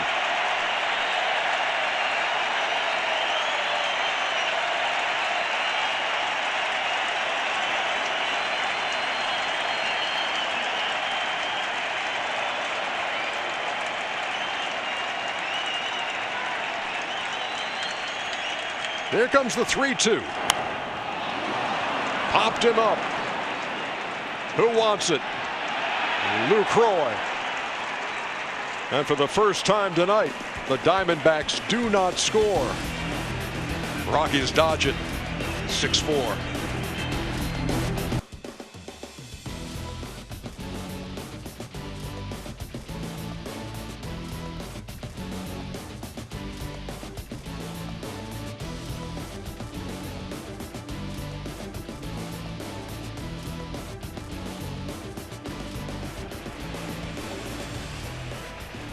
At Chase Field, we move to the top half of the 5th inning, and Robbie Ray, a Diamondbacks starter who looked like may start game 1 of the LDS against the Dodgers should they win this game, is on in relief for the first time since his rookie year of 2014. Back then he was with the Tigers. He's really been the most dominant starting pitcher for the Diamondbacks this season.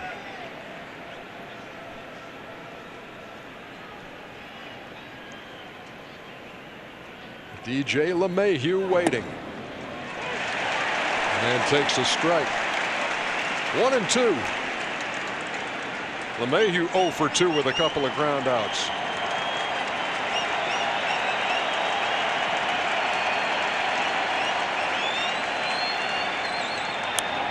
And this is the nature, Ronnie, of this game, this wild card, this October madness of you lose and you're finished. You cannot plan for that next game. You've got to win tonight. It makes you make wild decisions, things that you've never done all season long.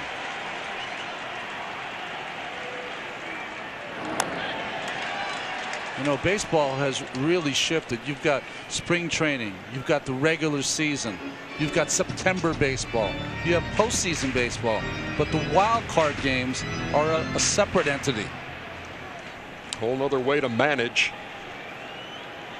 And then you can adjust your roster for the next round if you are fortunate enough to make it.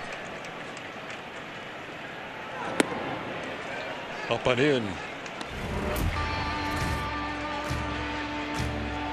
We talked about home field not being a significant factor. 3-7 going into this year. Yankees won at home last night. Arizona built a big lead tonight, but now it's 6-4, and LeMahieu goes down swinging for out number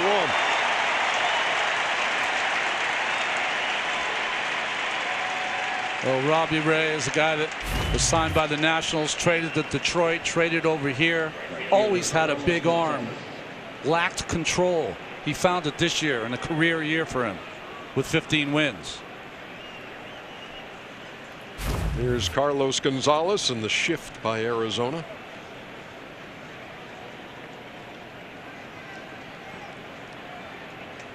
Would you have liked to pitch with all the shifting back when you pitched? It would change how you pitch, I'll tell you that. And what I mean by that is if you got behind a hitter and you wanted him, say a left-handed hitter, you want him to pull a baseball, you're going to go with something soft. So they'll pull it into the shift as opposed to like a fastball away would be something they could hit through the hole.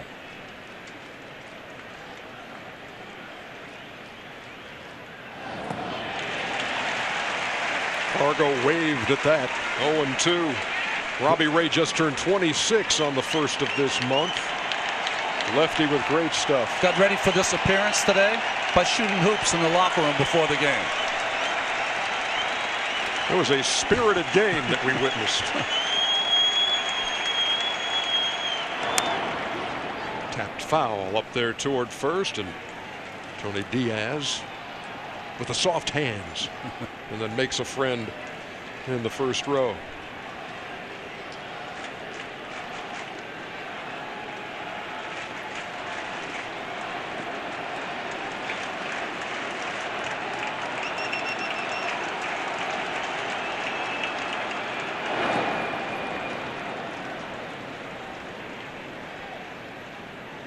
Who would have thought that for the Diamondbacks, their most important starting pitcher today would come in relief? It wouldn't be Zach Greinke. It would be Robbie Ray. Greinke sailed through the first 3, shutting out the Rockies, and then the bottom fell out in the 4th.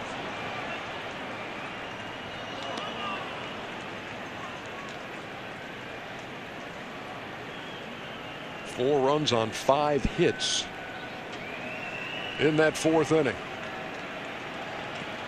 And suddenly Torey Lovullo's team found itself back in a game, once leading 6-0. We'll have to throw down to first to complete the strikeout. And Ray has faced 2 and fanned them both. We've been talking about Lucroy. Jeff Mathis is as good as there is in the game also at blocking the ball in the dirt. Slider that fools Gonzalez. In classic form there by Mathis to keep it in front. And the importance of those first 2 outs here in the 5th in a 2-run game means that Arenado comes to the plate with nobody on. Woo! And takes a strike. This is not just any left-handed, but Arenado this year has eaten up left-handed pitching. 420 clip with 16 home runs.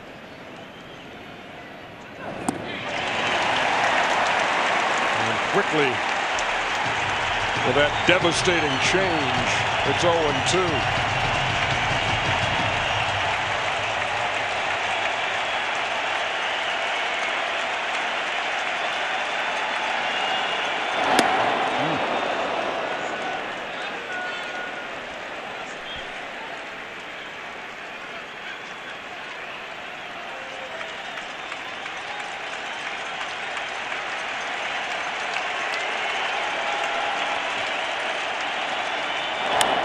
is a bullet foul.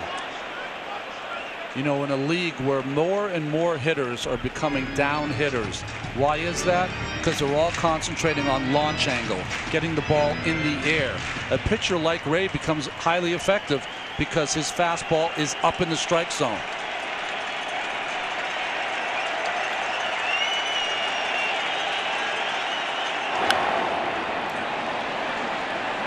That's a mile high behind the plate, and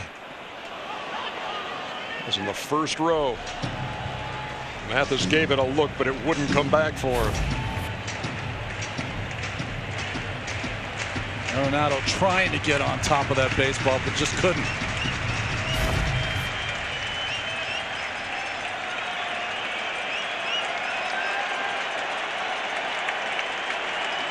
Great matchup here in the fifth.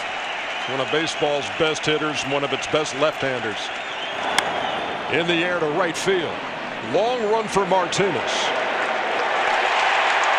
1-2-3 inning. Robbie Ray solid in the fifth. Here's a look at StatCast powered by Amazon Web Services, and keep your eye on A.J. Pollock. Just came running in as fast as he could go. Great speed to take a hit away from Blackmon. Covering 79 feet on that sprint on the dead run to take a hit away from Charlie Blackmon in the fourth. We head to the bottom half of the fifth, and Pollock leads it off. Little tapper. Arenado and down.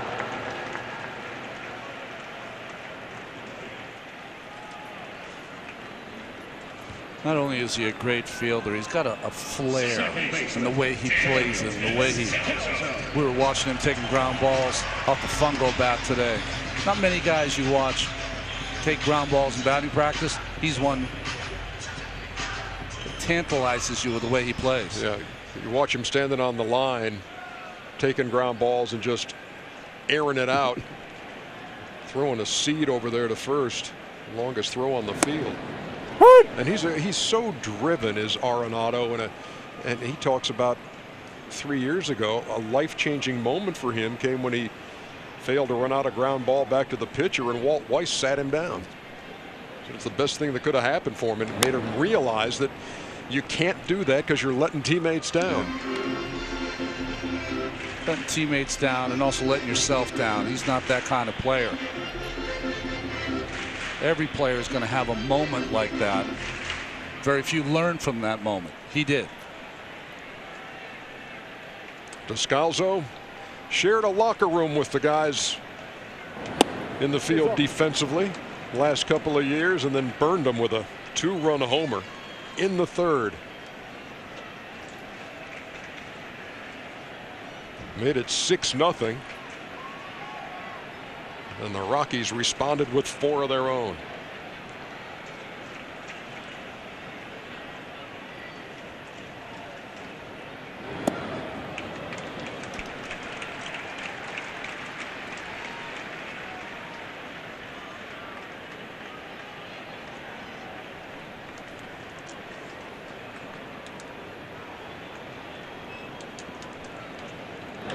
The 2-2 is grounded foul.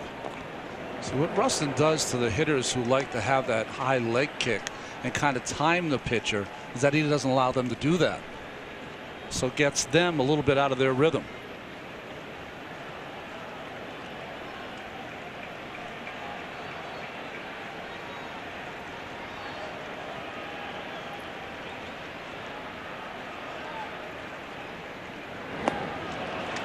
Tried to hold up but couldn't.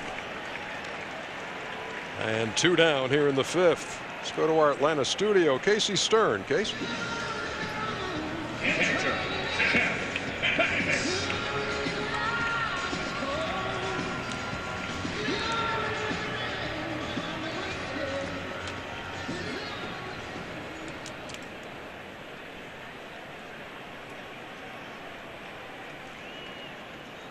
All right, thank you very much, Casey. Yeah, the home run that Aaron Judge hit into the I think that thing went in the first row and into the third row by the time That thing stopped. It went in hot.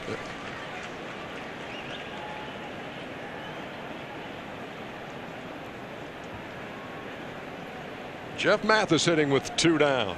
Nobody on in the bottom half of the 5th.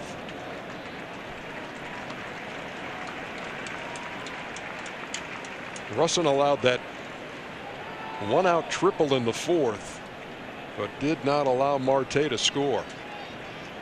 And he's gotten the first 2 he's faced here in the 5th, and the feel in this ballpark has changed.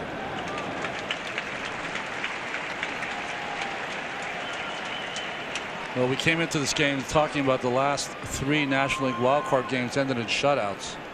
Starting pitching has really laid an egg so far in these wildcard games.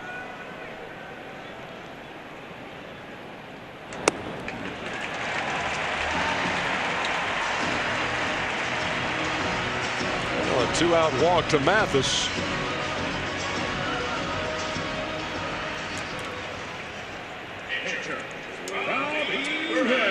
And Robbie Ray will hit for himself.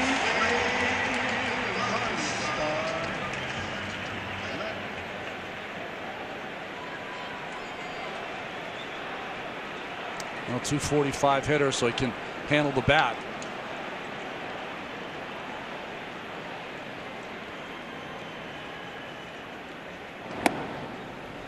So they didn't get the kind of start they wanted from Zach Greinke at the beginning of the game, but they're trying to get it at the end of the game here with Robbie Ray, letting him hit and to pitch multiple innings.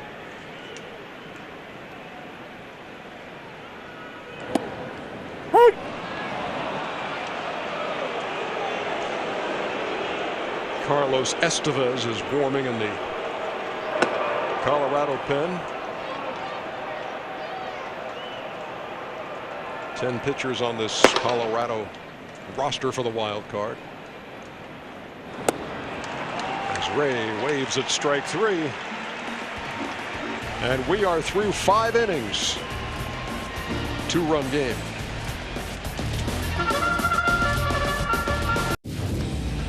Let's take a look at the art of performance presented by Jaguar. Daniel Murphy, Bryce Harper, Ryan Zimmerman, Anthony Rendon. The engine room of the Washington Nationals set to play the Cubs in the NLDS starting Friday. We'll head to the nation's capital for game 1 of that one.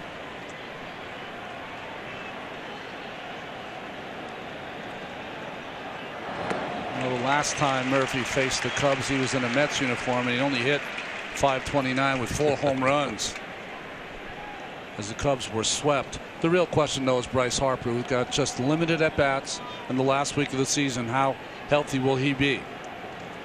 Top half of the 6th, by the way. We are zipping right along. Just a little half swing by Story. 1 down. The big unit recognized in between innings. He was as amazing to watch as they come in his heyday. I bet you can still find guys who would not be in a hurry to jump into the box against him. That's right.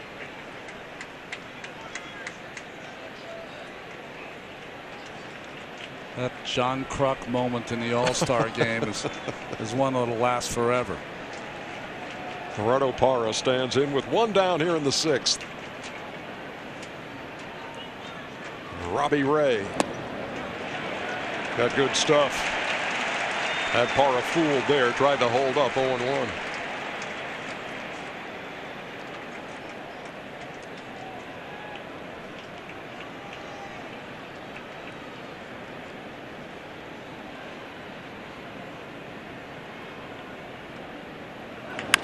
There's a bullet up the middle.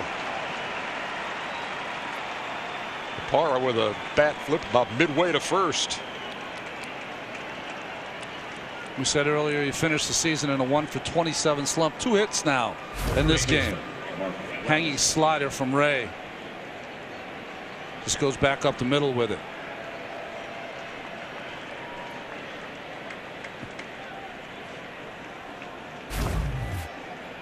So again, after that 4-run rally by Colorado, get a man on, you bring the tying run to the plate. It's Mark Reynolds. He's 0 for 2, hasn't gotten it out of the infield.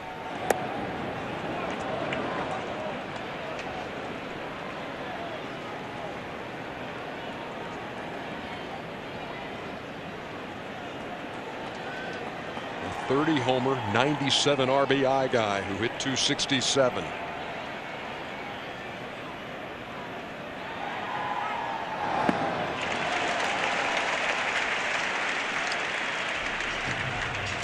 Reynolds is that kind of hitter, though. He can look awful on some swings, but all he needs to do is make a connection once. He has so much power, especially in this ballpark. Great hitter's park. Ball flies.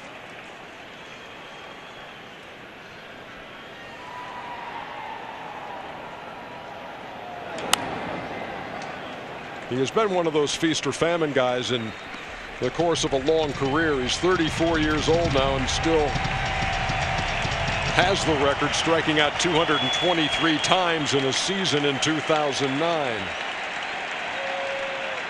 But he can hit it a country mile. 1 ball, 2 strikes as Ray deals to Reynolds. On the ground to short. Look at that hop to Marte. That is going to be 2. That's good clean living for Marte. That ball was hit hard, but took a great hop.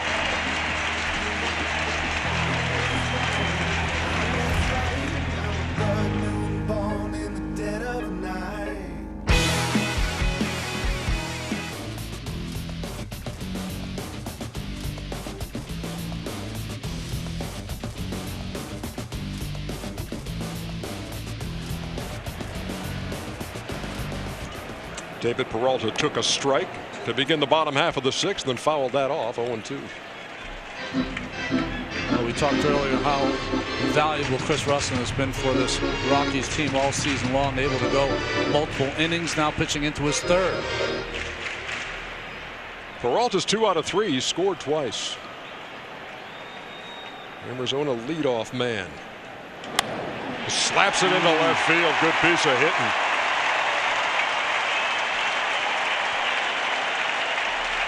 Three for 4. And he's aboard to lead off the bottom of the 6th.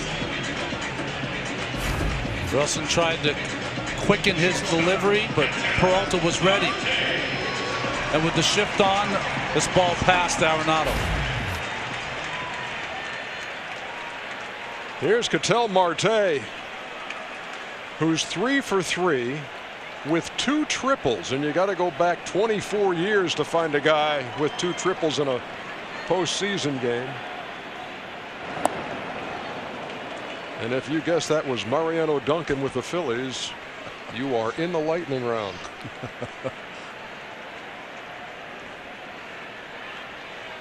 He's knocked in a run, he's scored a run,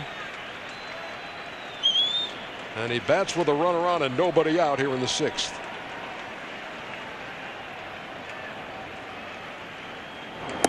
Ball out.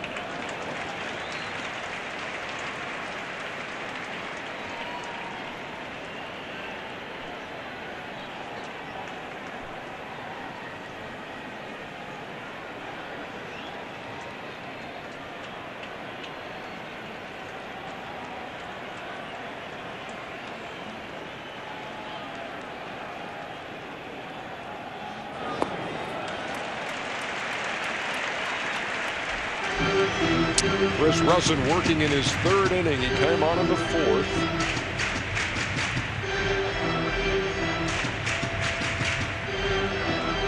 That's Pat Neshek up in the bullpen for the Rockies. You would think this would be the last batter for Russ, and Neshek would come in to face Goldschmidt and Martinez.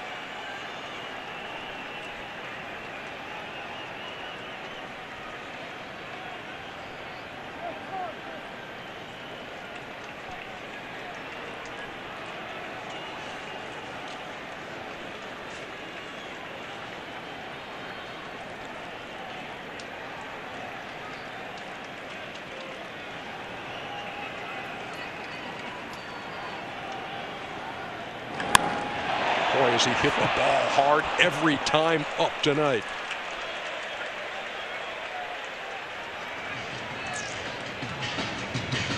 Well, the big prize for the Diamondbacks when they traded Gene Segura to the Seattle Mariners was Taijuan Walker, who was in their rotation. Ketel Marte was acquired from Seattle just like for some depth at shortstop. He played all season long with the Mariners last year, so he has experience at this level. And you talk about a team here in Arizona that's needed depth at shortstop this year because of the injuries. And you've seen tonight why there was concern after he tweaked the hammy on the last weekend of the season. Concern that he might not be able to go in this wild card game. And all he's done is go 3 for 3 with 2 triples. Goldschmidt on deck. He homered in the first. Peralta's got a lead at first.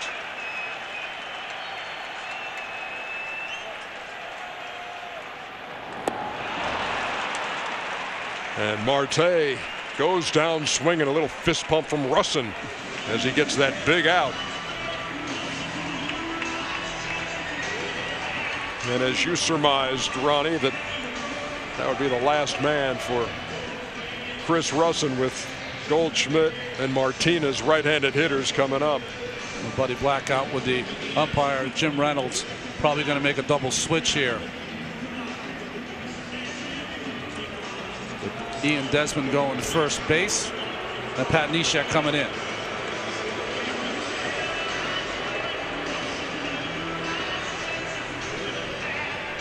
The veteran right-hander, the 5th pitcher for the Rockies, on his way in.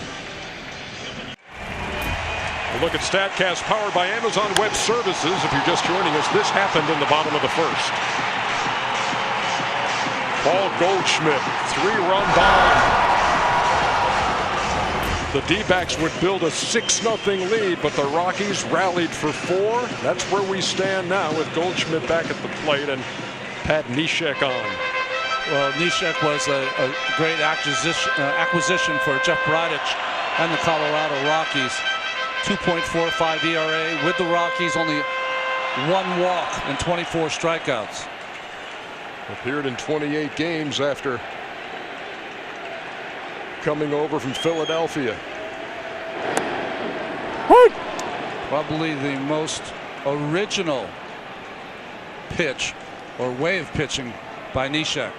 Side armor, sinking fastball, and slider. He was the Phillies' lone all-star representative this year before being traded over for 3 minor leaguers.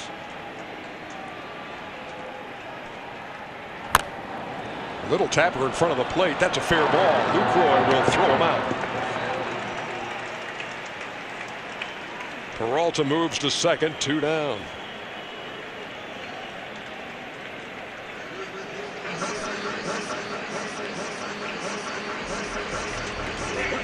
Check in with Sam Ryan. Sam. Yeah, J.D. Martinez, 45 home runs, 29 of those with the Diamondbacks. Much has been made, EJ and Ron, of his preparation. He said it started in 2009 in the minors. The Greenville Astros, he was encouraged to journal all of his at-bats. That's something he did, and he continues to carry those books and notebooks along with him. As they've grown, he now has several volumes in his locker, guys. Those old school ruled notebooks. Well, what I like about it, you see what it said on the front? It said, "Don't open." His eyes only. That means you. Yes, his eyes only. Here is J.D. Martinez. Flied out, struck out, walked intentionally in the 4th.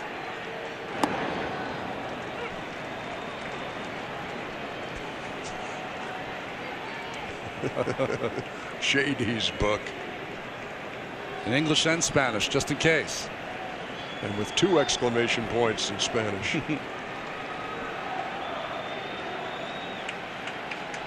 No balls and a strike. Neshek delivers inside. Peralta started the inning with his 3rd hit of the night. And they finally got Marte out with a strikeout, and then Goldschmidt, a little dribbler in front of the plate, he was thrown out. So a runner at second, 2 down.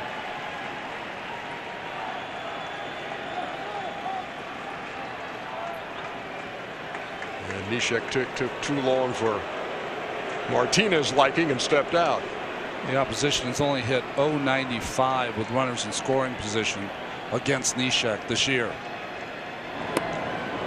Breaking pitch. Strike two.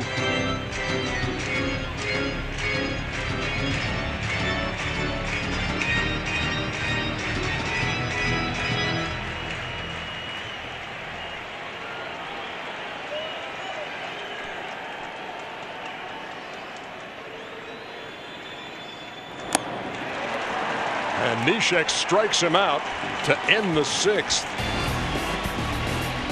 He gets Goldschmidt and Martinez to make it keep it a 6-4 game. Back here in Arizona as we head to the 7th inning.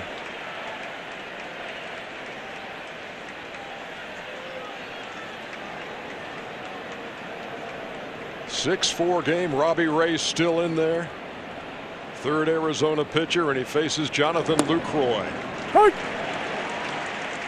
who's walked and doubled and scored a run.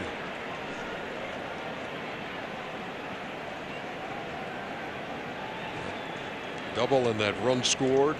Run knocked in came in the 4th. And this is a fly ball to pretty deep center field. And that ball is off the wall.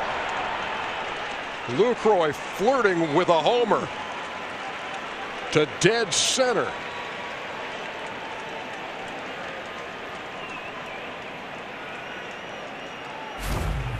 Lucroy on point now with two doubles. Breaking pitch there from Robbie Ray.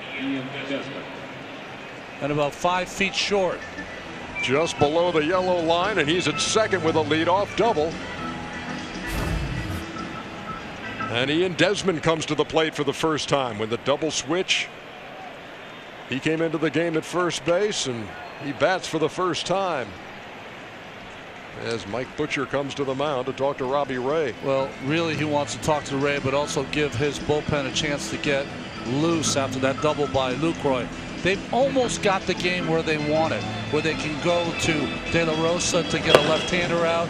They can go to Archie Bradley, who's been their great setup man all season long, and then of course to their closer Rodney.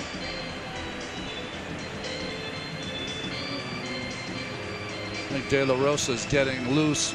He'll probably face Charlie Blackmon.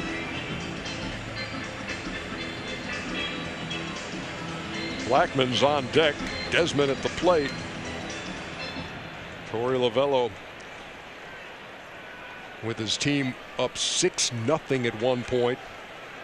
Now again sees the tying run come to the plate. It's Desmond.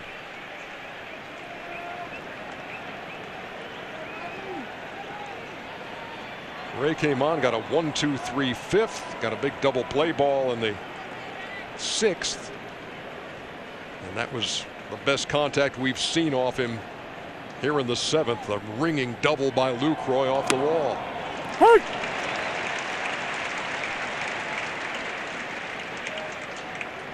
So De La Rosa and Archie Bradley, the electric righty.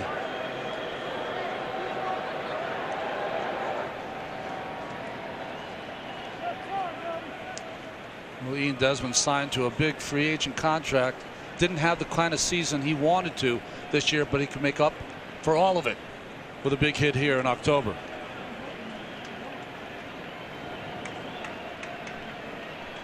Lucroy's the runner. That ball gets away. And Lucroy moves up 90 feet.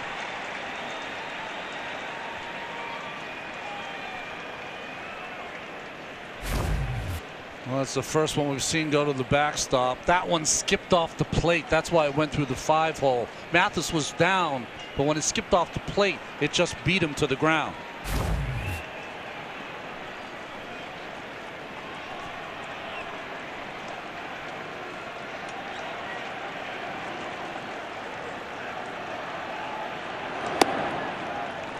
High and away to Desmond, 2-1. Nervous time here in the desert.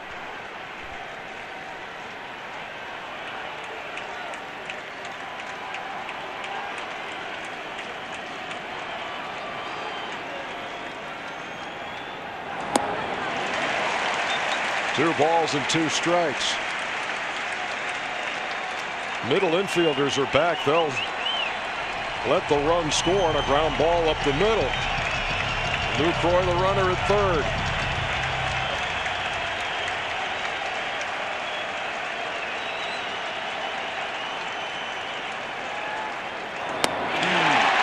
Got him to chase for strike 3, 1 down.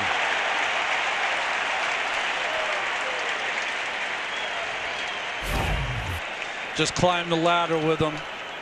This one swung at the fastball up out of the strike zone the prior pitch, so he went right back to it.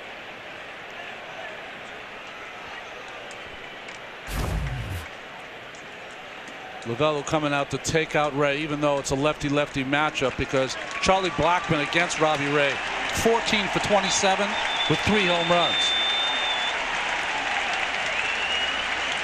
Still a 2-run game here in the 7th. SoFi inside the numbers. First time through with 1 for 9 were the Rockies. Then they got their 4 runs by going 5 for 9. Third time through, 2 for 9. Hitting coach Dwayne Espy looking for some magic here from the Charlie Blackmon against his old teammate Jorge De La Rosa. Been around the block, 36 years old. A lot of years in Colorado.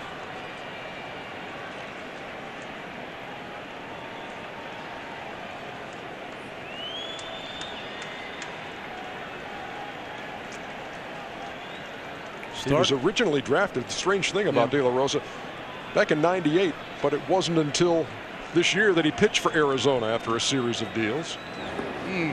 Oh, that was a good move behind the plate by Mathis.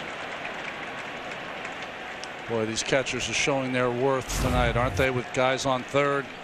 That ball not even close to covering the plate, about a 55-footer, and Mathis made the play. It was a ball that went through Mathis's legs that allowed Lucroy to get to third, where he stands now in a 6-4 game. Blackmon lays down the bunt. That's going to score the run, and Blackmon is called out at first. But I can almost guarantee you that one will be challenged by Bud Black. Not only did I think he beat it, but I thought Goldschmidt might have been off the bag with the flip from the second baseman, Descalso. Bud Black waiting for his video people to give him the yes or no.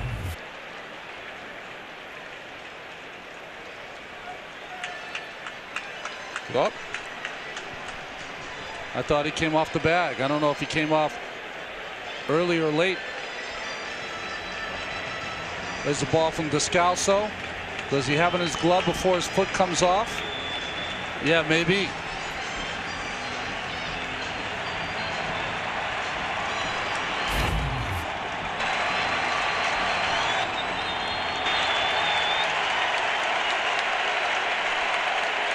Now the roar goes up here at Chase Field. Archie Bradley's into the game. It's now a 1-run game.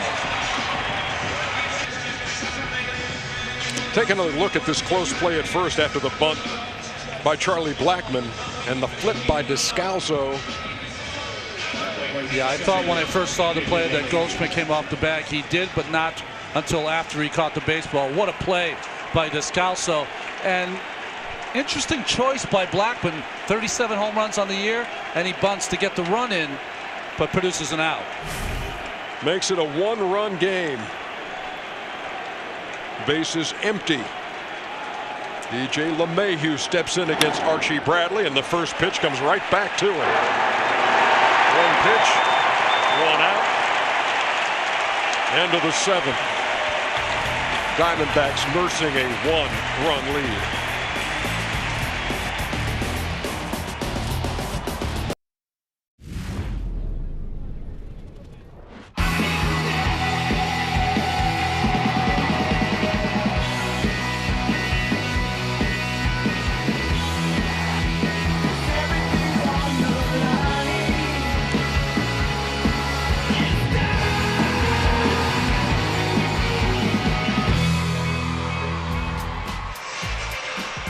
Once upon a time, it was 6-0. Now it's 6-5. And after 6 years of doing wild card games, Ronnie, I have learned to not even try to predict what might happen here down the stretch as we head to the bottom of the 7th. So true. With that 6-0 lead and Zach Greinke pitching, he thought this game was going to be over, but it never seems to work out that way in the wild card. And a lot of fight shown by these Rockies to get back in this game. Had Neshek back out there to work the bottom half of the 7th inning. Archie Bradley has entered the fray on the Arizona side, and the starters long gone. Zach Greinke, John Gray. You know, at the end of the year, they started to move Bradley into a position where he pitched multiple innings, and it's now paying off for him as he'll try to get the ball to Rodney in the 9th. 20th time these teams have played this season. 11 wins for Arizona out of the 19 games in the regular season between these two teams that share the same division, the National League West. They share the same spring training facility, and they share the same dream tonight, and that is to move on and take on the Dodgers. And you don't see like animosity between these two clubs, just respect from spending so much time playing each other. Often familiarity breeds contempt, but that's really not the way it works in this one. Neshek, who came on to retire Goldschmidt and Martinez in the 6th, gets ready to work in the 7th, and Jake Lamb stands in there and hits a single to right field over the leaping LeMahieu.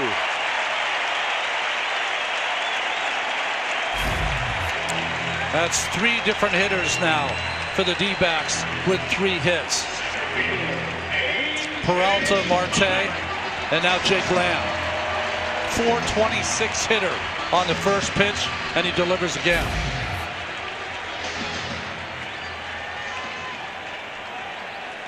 Here's A.J. Pollock, who doubled in the 1st. Struck out in the 3rd, grounded out in the 5th.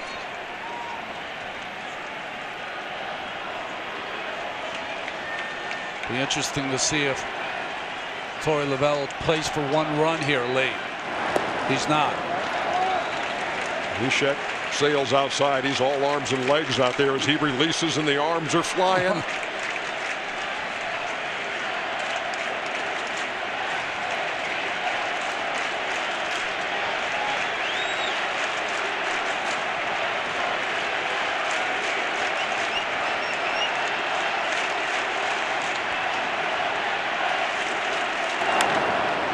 Popped him up. In the first base coach's box, Ian Desmond makes the play.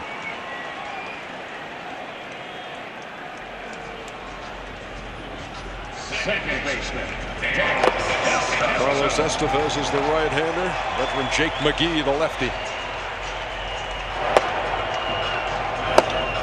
Descalso, when he was a Cardinal, he would be used many times in hit-and-run situations. He's the kind of guy that could put the ball in play. You might want to do that here.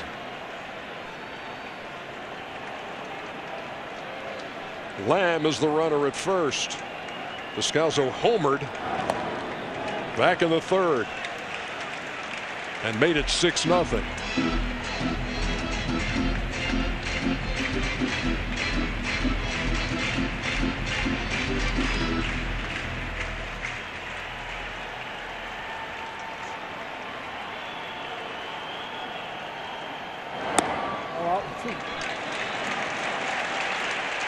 Yeah, so it was Paul Goldschmidt who gave them the early lead with the 3-run home run, but it's been hitting from Marte and Descalso that have added to the lead.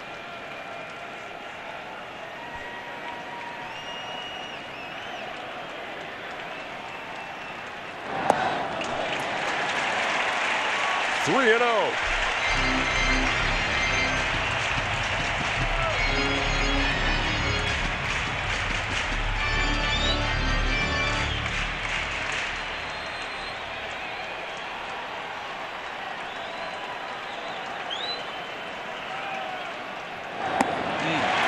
Four-pitch walk, 1st and 2nd with 1 down.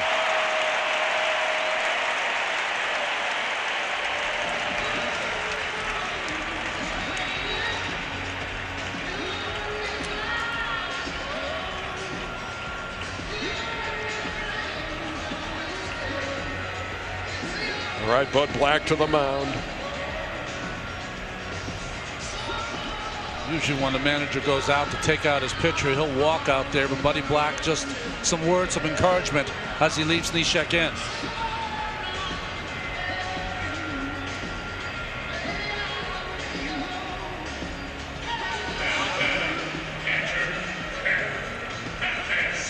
Neshek gives them the best chance to get a ground ball, and that's what they need here to get out of the inning.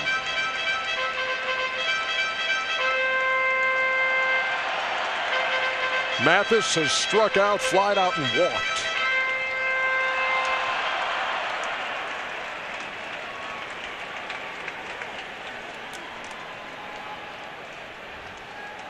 Keep this in mind. The infield defense for the Rockies might be the best in baseball. Fielding percentage, second in the National League. Made the second fewest errors in the NL. And no time for a bobble here. That was a beauty, 0-1.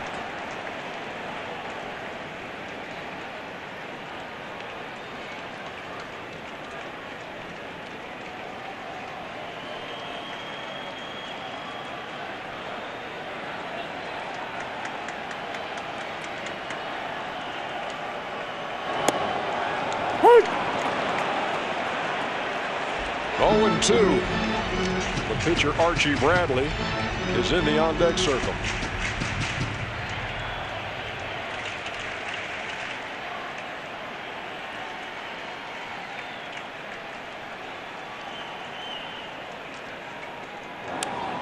Just did get a piece off the end of the bat to stay alive.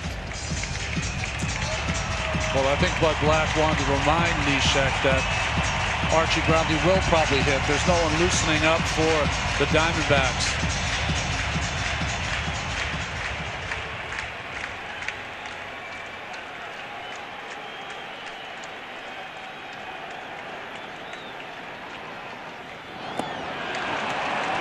Struck him out for the second out.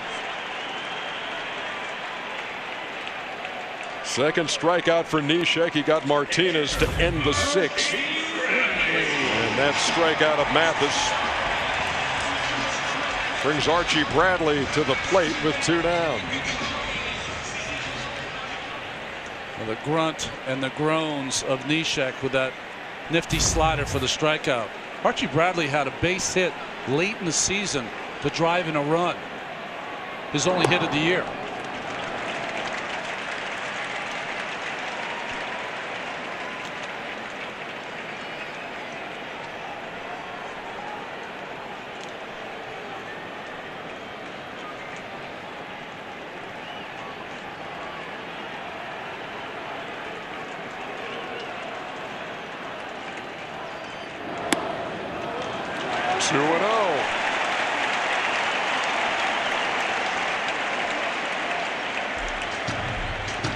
Lamb and Descalso the runners in a 1-run game.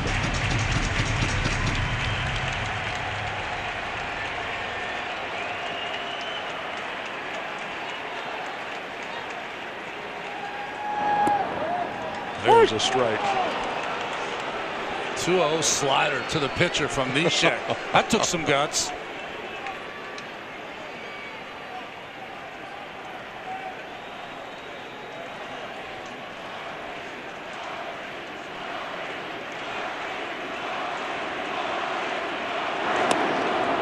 And the count even 2-2.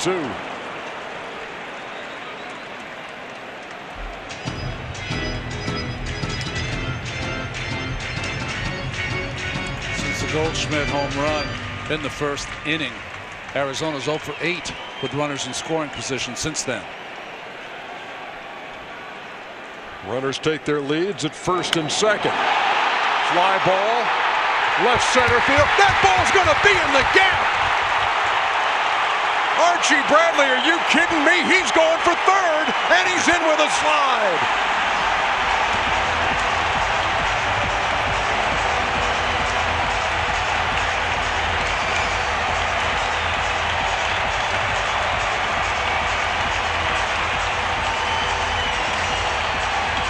It can only happen in the wild card game.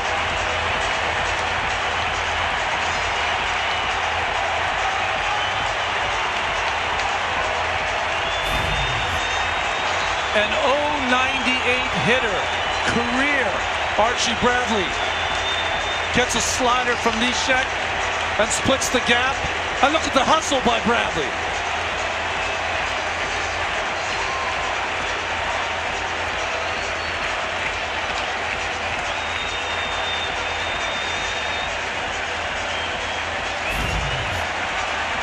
Archie, Archie, they chant here in Arizona. What a time for your first triple.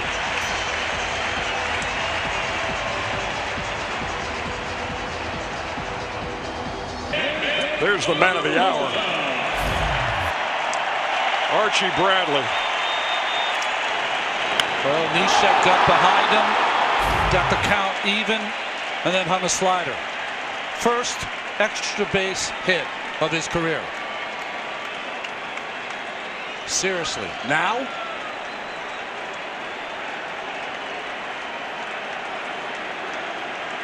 That just replaced his first ever career hit off Clayton Kershaw as his biggest moment at the dish. David Peralta swing and a miss against Jake McGee. 62 appearances for McGee this year in his second year with the Colorado Rockies after he came over from Tampa Bay.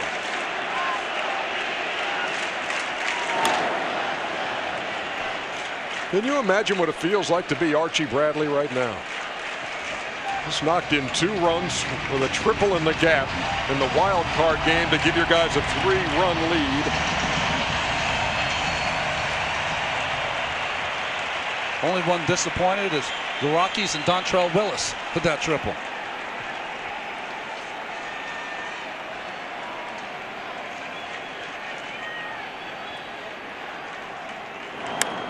The 0-2 is grounded slowly to second. And nobody in the 48,000 here cares about that. They'll all be talking about what they saw from Archie Bradley. A 2-run triple. That's wild. Stay tuned after the game for the postseason show on TBS presented by the Lincoln Motor Company. There'll be a lot for Casey Stern and Chef and Jimmy Rollins. And Pedro.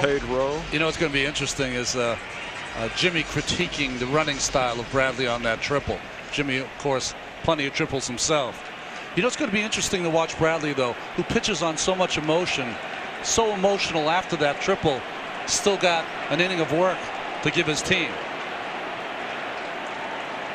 He will face 3, 4, and 5 here in the 8th.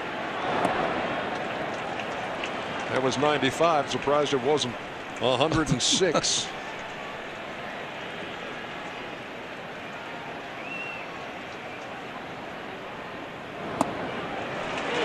1-1. Again, D-backs employ that shift against Gonzalez, who hits right into it. 1-0.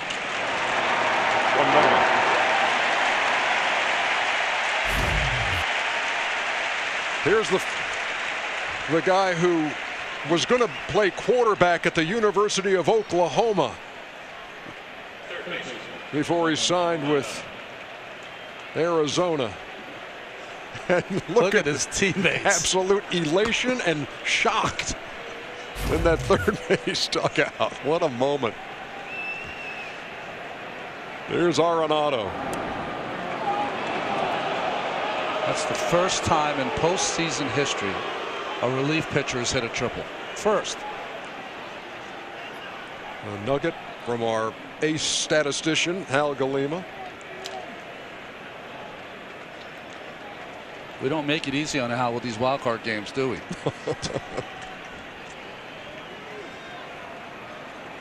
Yeah, it's not like at the production breakfast this morning we said, "Hey Hal, be ready to let us know when the last time a reliever hit a triple." Have that in your back pocket. Well hit and out of here by Nolan Arenado. That ball was hit a ton to left center field. Now how big's your triple to score 2?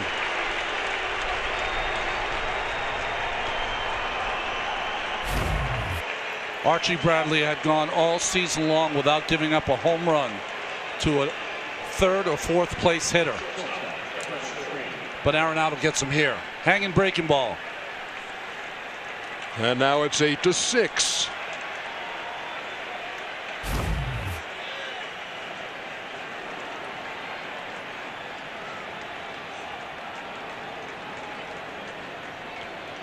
Closer Fernando Rodney for the Diamondbacks does not have a save over 1 inning.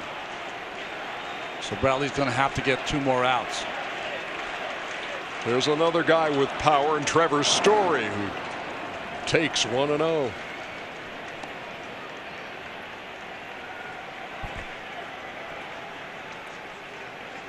That Neshek was a strike away from getting out of that inning in a 1-run game. When Bradley stunned the wild card world with a triple in the gap, making the lead 3, and Arenado has responded with a solo shot here in the 8th. And Story hits it well to the right. Did he get enough of this? That ball is gone. Back-to-back home runs. And again, it's a 1-run game.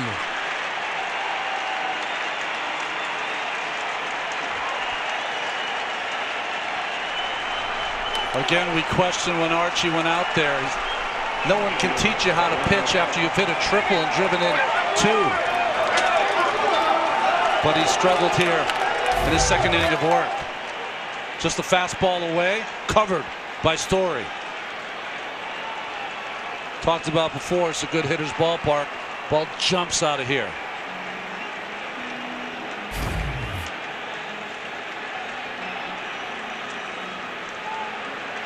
This is where, if you don't have the luxury of having a closer who can go 4 or 5 outs, you have to get through the 8th with Bradley.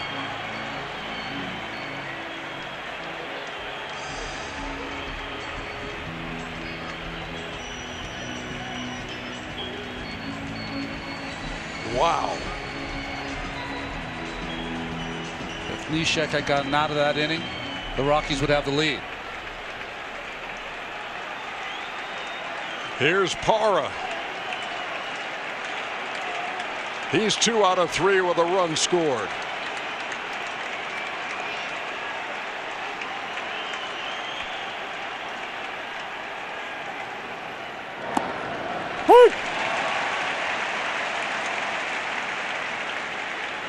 Knocked in a run as part of that 4-run 4th.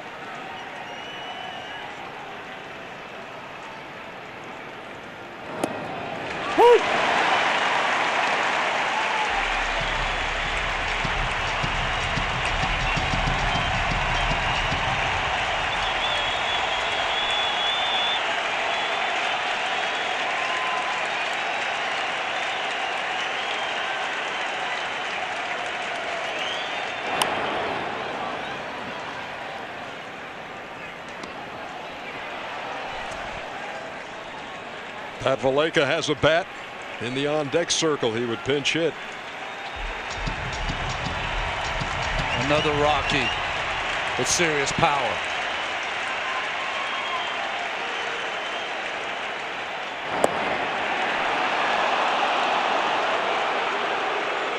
$48,000 wanted it, but Jim Reynolds said it's off the plate. 1-2.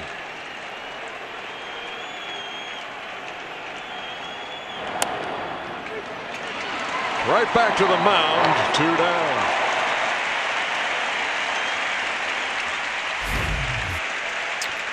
Here's our spray chart on the 2 home runs. Breaking ball just hanging up. And a fastball came back over the middle, intended to be on the outside corner.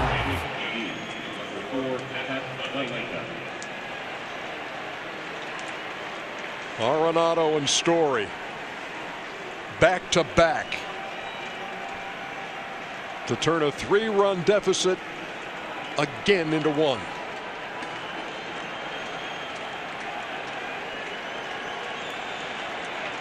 Look at that number, 4 pinch hit home runs for Pollock this season, tied with Washington's Adam Lane.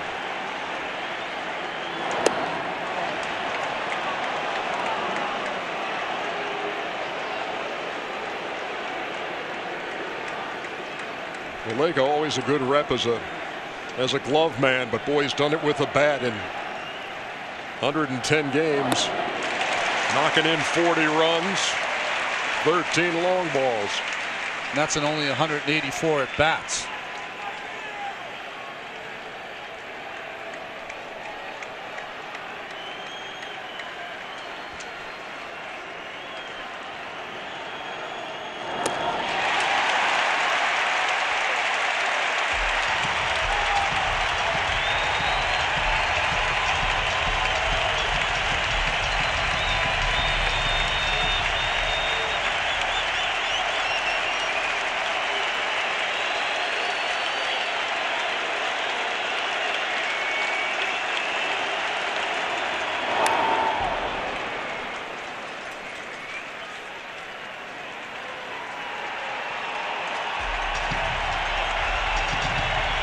Bradley's where Neshek was an inning ago.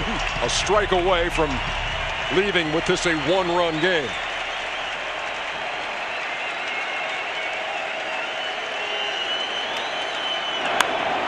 Driven down the line and left. Keep your eye on it. Foul ball. Hung the curve and Pollock was just a little quick.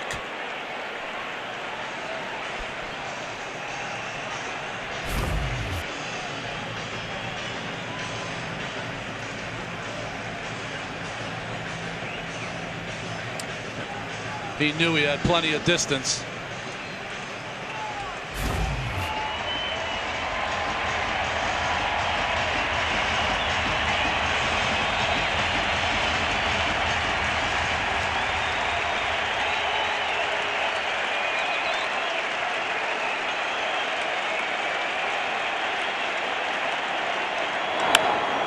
Well hit.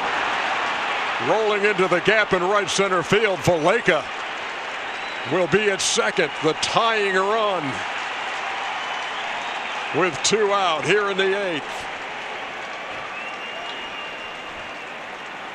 What an at bat by Pollock. Just pulls a curveball foul, just missed the home run, and on the next pitch goes the other way for a double. Great hustle. Ball just gets past Descalso, but they were playing him to pull in the outfield, so it found a little gap.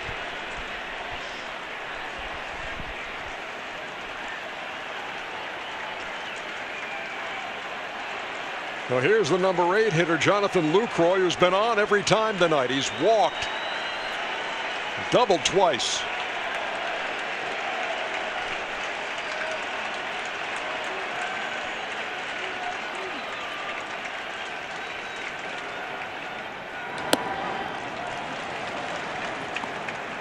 Oh, what a roller coaster it's been for Bradley over the last half hour.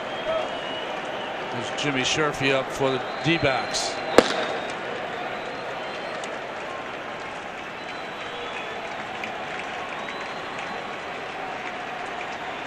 Pollock the tying run at second.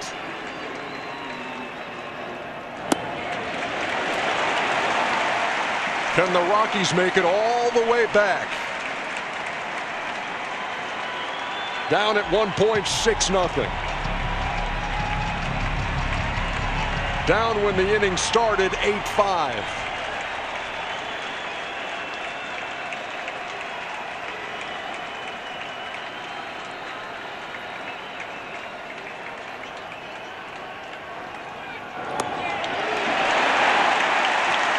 Again, a strike away.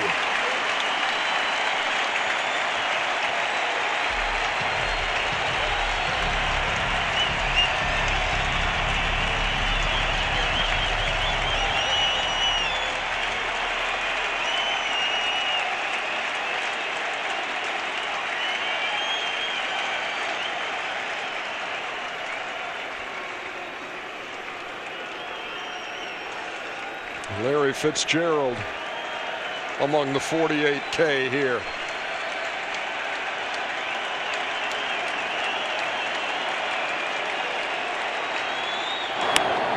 Lucroy in the air to right. Martinez wraps it up.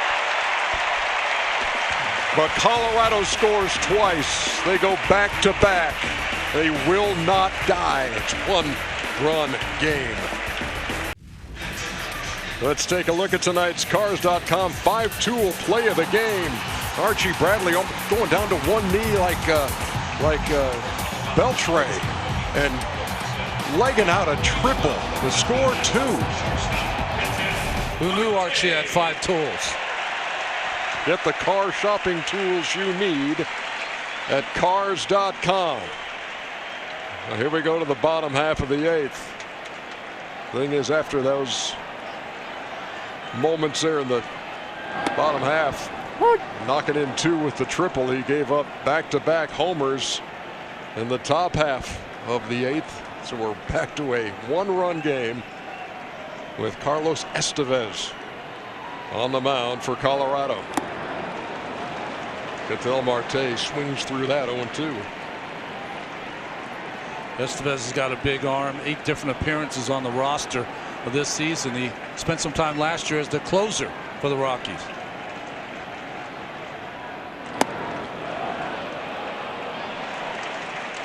They check down there at third. Chris Guccione says that Marte did not go. He's 3 for 4, 2 triples, a run scored.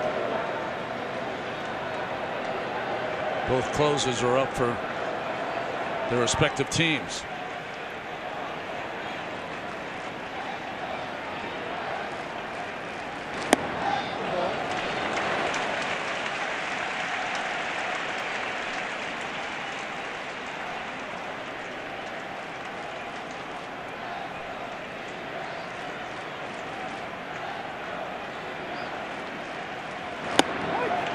Strike 3 called to Marte, 1 down here in the 8th.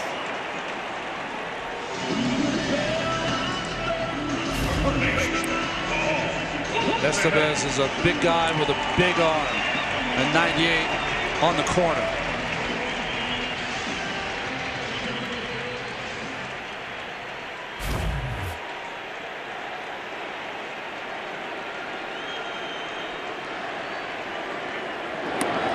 Big cut by Goldschmidt. Happens all the time. 0-1.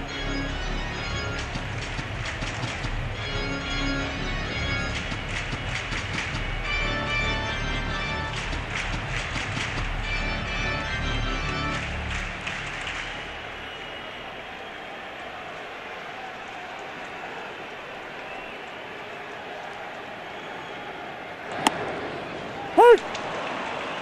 100.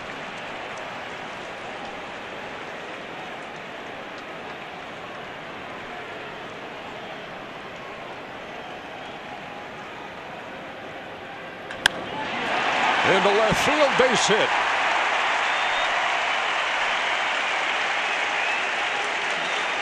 Guy who homered in the first singles here in the 8th, and he's aboard with 1 down.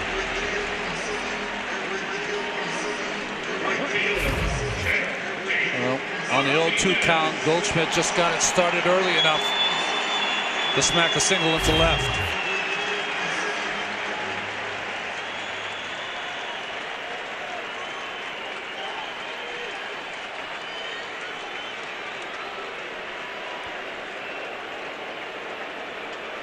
J.D. Martinez 0 for 3, was walked intentionally in the 4th, struck out twice and flied out. This discussion here, Ernie, could be about just make sure you keep your eye on Goldschmidt. He occasionally will try to steal a base on you.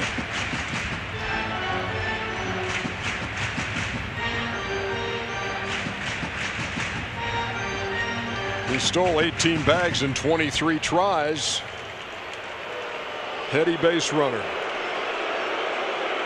It's the second time that Bud Black has run out to the mound. Is he going to leave his pitcher in after some more advice?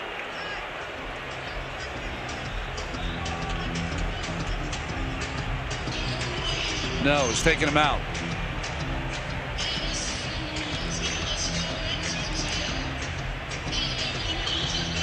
He got Marte on strikes, gave up the single to Goldschmidt. And Estevez gives way to Greg Holland here in the 8th.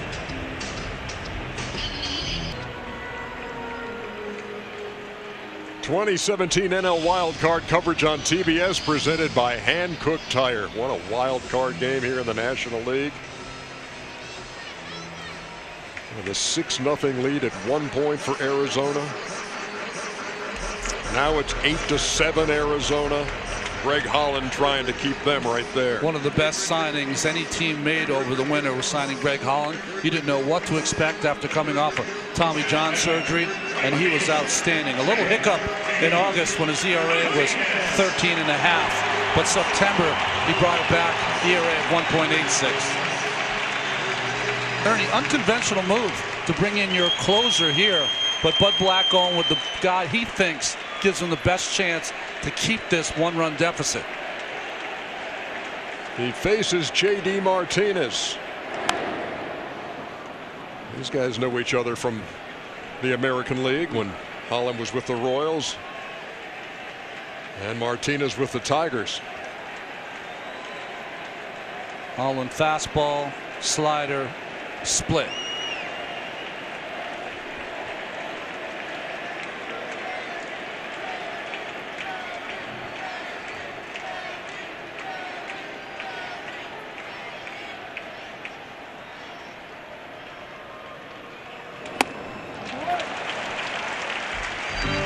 Holland was the closer on that team that went to the World Series in 2014. Came close to winning it all, but didn't. And then in 15, when they did win it all, that's when he blew out the elbow and had to have Tommy John surgery. Did not pitch in that postseason. Didn't pitch last year as he recovered.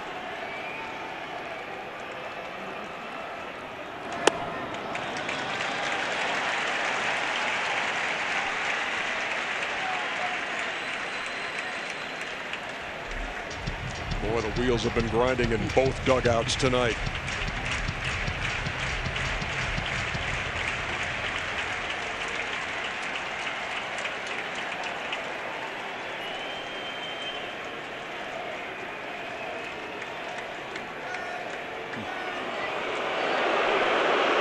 Lucroy out. They want to make sure they get on the same page here.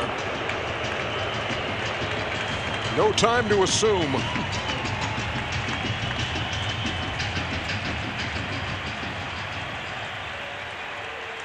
Holland, you got to be careful. You can't just live on the outside corner with Martinez.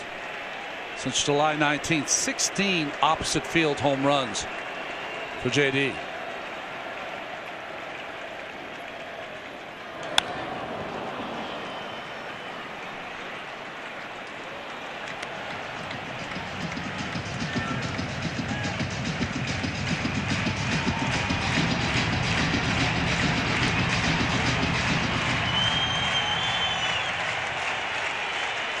Desmond, Blackmon, and LeMahieu due in the 9th for the Rockies.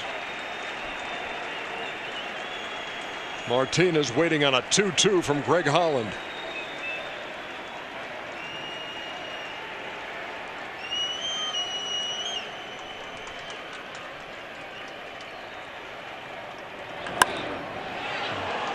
Just foul last third.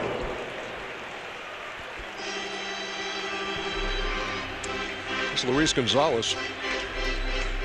Pins and needles, he tweets as he sits here at Chase Field. D-backs buckle up. And the big unit.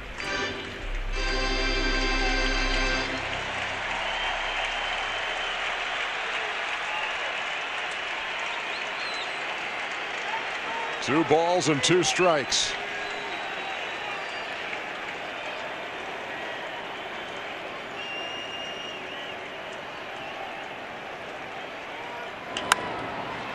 On the ground to short. Story to second for 1. The relay just late.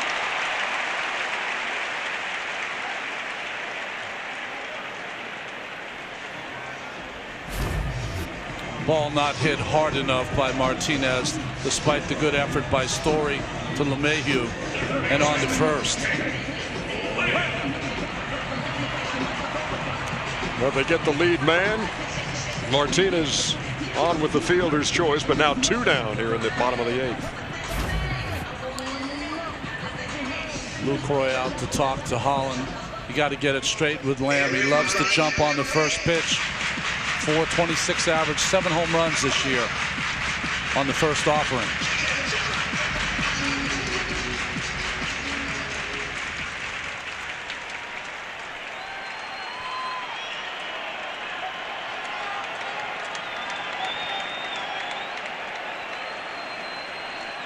Lamb has 3 hits in this one. He's scored twice.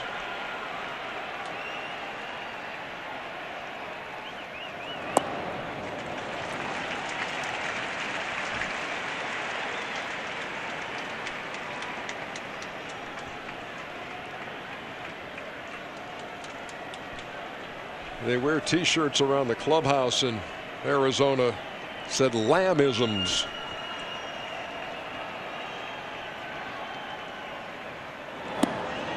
One of those Lambisms is be yourself.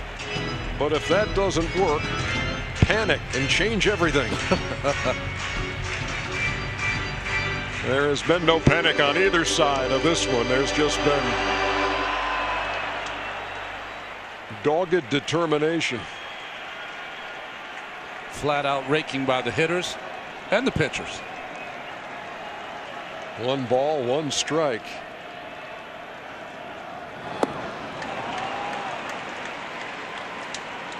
Holland's deception is not only that he can throw the ball 94, 95 and the good slider and split finger, but he falls off the mound at such a degree that it's almost like he's throwing the ball to you as he's running to first.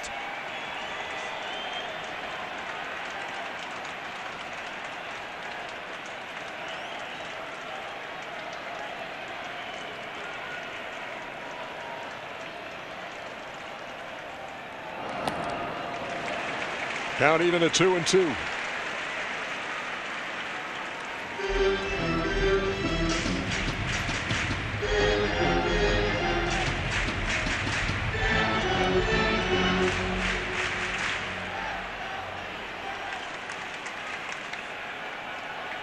Arenado is the only Rocky on the left side of the infield.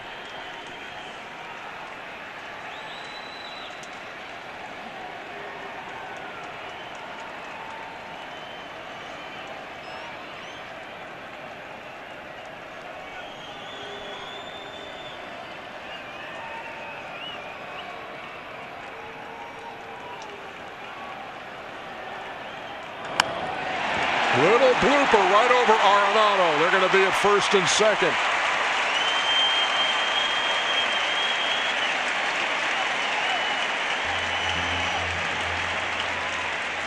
Four hits on the night for Jake Lamb. Well, there's nothing you can do here. Good split finger just off the end of the bat and dumped into left field.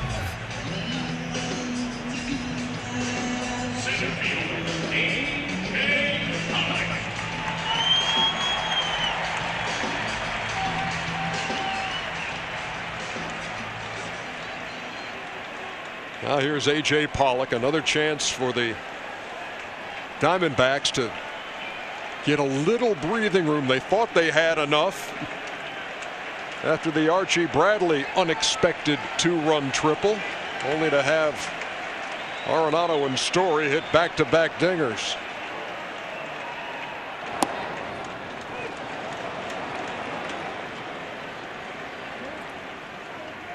As Holland's pitch count edges up, you start to feel like if the Rockies do take the lead in the ninth, someone else might have to close the game for them. There's not many left.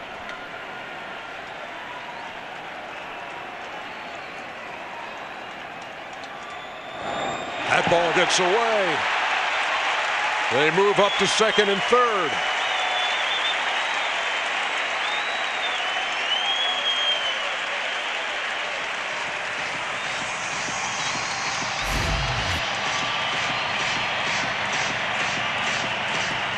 Lucroy wasn't expecting that pitch. He's out to talk to Holland right now. Wondering if he got crossed up.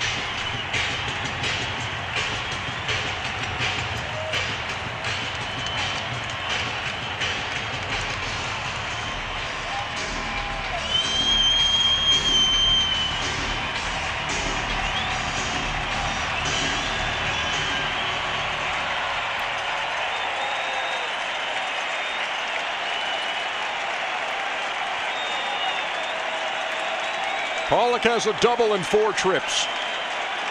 That came in the first. We're in the bottom of the 8th.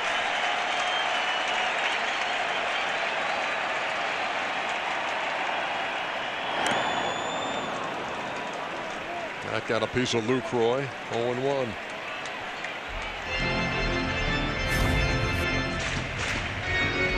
Just fastball down and away. Gets Lucroy right in the shoulder. Might caught a little bit of his hand too.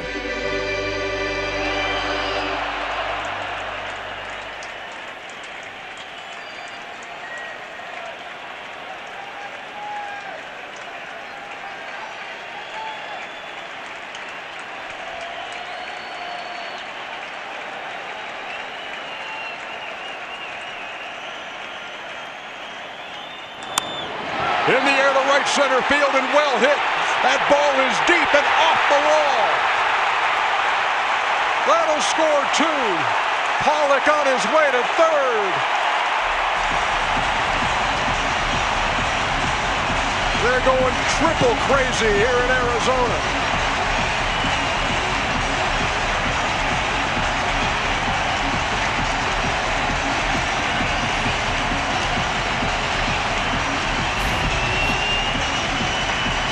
The pitch from Holland was a slider.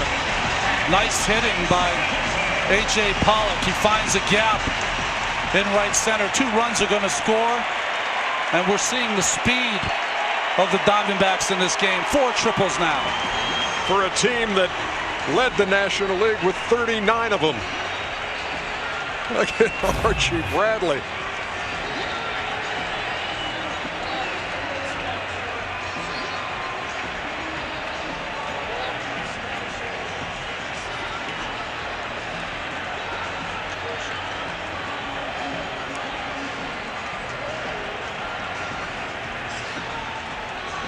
Issued the intentional walk to Scalzo. It's interesting though. Buddy Black is asking home plate umpire Jim Reynolds about something. They called in Gary Cederstrom, who's the crew chief. That's the intentional walk sign.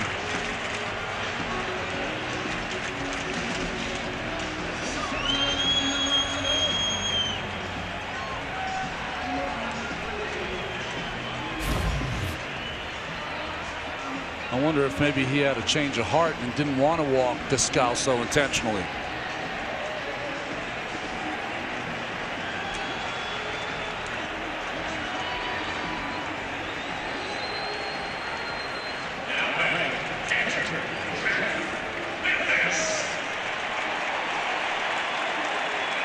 Gerardo Parra in left field takes a knee during this short break in the action, and I do mean action. 10-7, bottom of the 8th.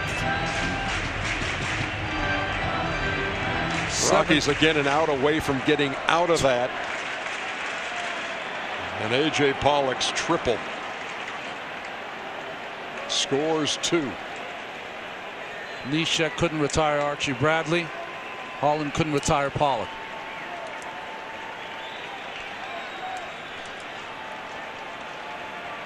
Jeff Mathis waiting on Holland. Lays down the bunt. That's a good one. It's going to score a run.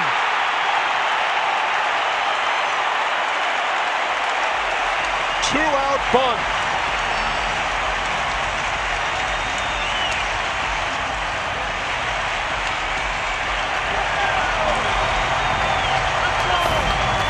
Oh, what a smart play by Mathis. Really, the only way to have this play made is Holland had to let it go. and let Arenado come in and make the play. But he got a glove on it. And that killed the play for the Rockies.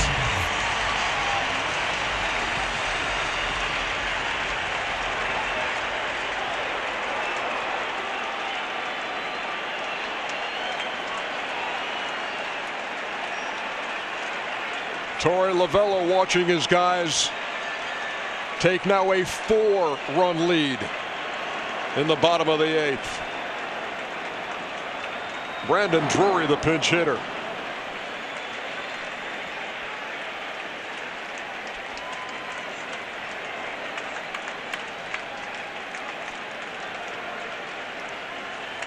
They've done it with the long ball. They've done it with run-scoring triples, and they do it with a element of surprise. 2-out bunt here in the 8th. 11-7 Arizona.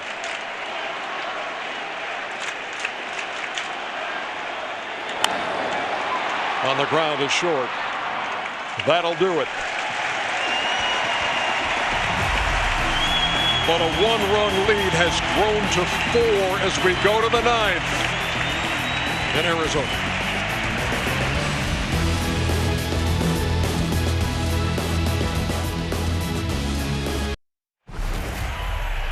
'17 NL Wildcard coverage on TBS is presented by Hankook Tire. Fernando Rodney is 40 years old.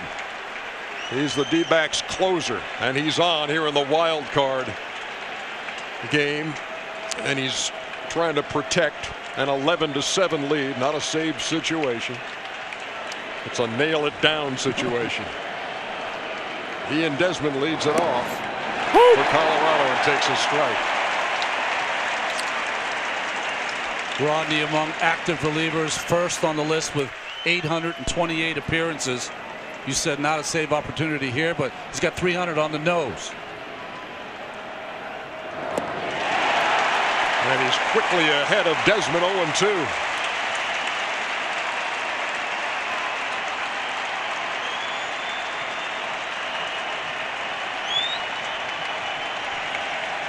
Team hasn't had 4 triples in a game in a playoff game since the 1903 World Series. How about Desmond picking on an 0-2? And the leadoff man is on here in the 9th. And it brings the top of the order to the plate. Well, these guys don't give an inch, Ronnie. They don't. And that's 3 hits now from 3 different people in the 9th spot. Tapia, Arista, and now Desmond. Charlie Blackmon. With that beard 4 years in the making. NL batting champion. Laid down a bunt to score a run his last time.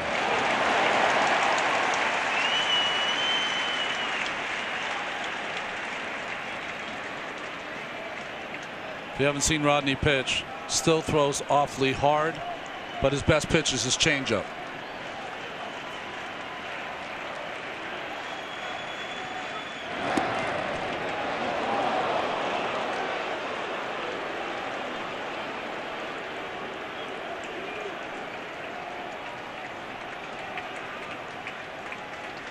Bud Black's troops have battled back time and again in this game, gotten it down to 1, only to see Arizona increase the lead, and it's 11-7 here in the top half of the 9th.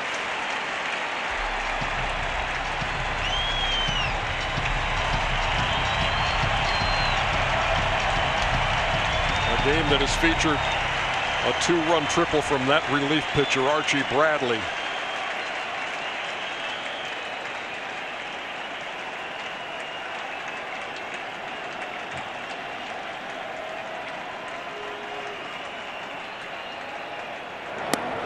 Two is upstairs.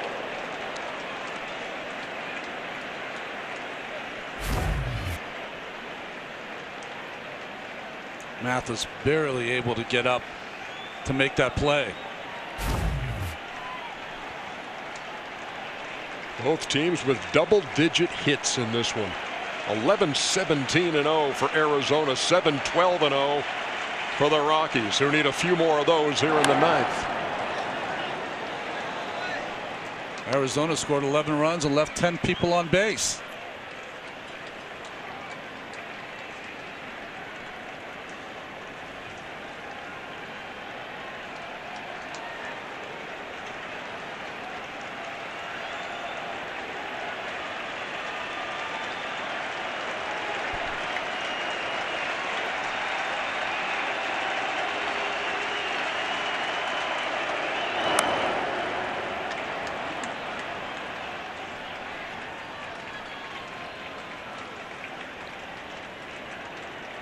Desmond led off with a single. If you're Arizona, you have the looming presence over there on that Colorado side of Gonzalez and Arenado. Story, who's homered. Right now trying to navigate around the NL's leading hitter in Charlie Blackmon. And he struck him out.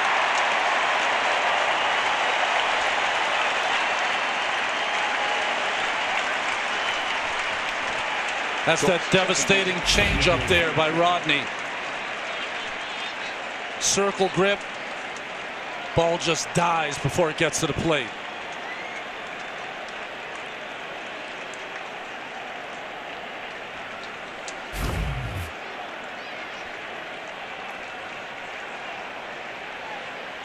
Here's DJ LeMahieu.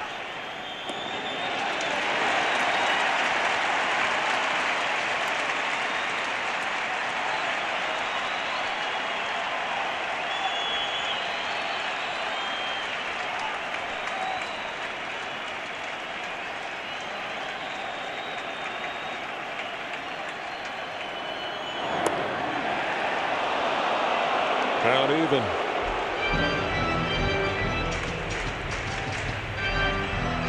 Rodney thrown many more fastballs tonight, probably because of the 4-run lead.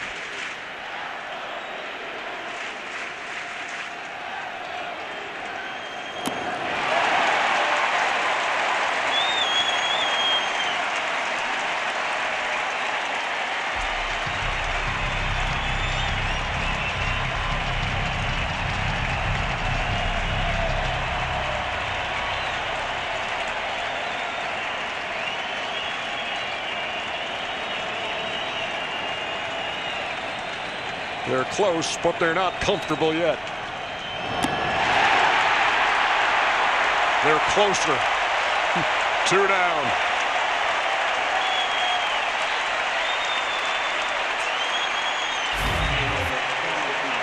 Rodney is just playing country hardball, letting it rip at 95 plus.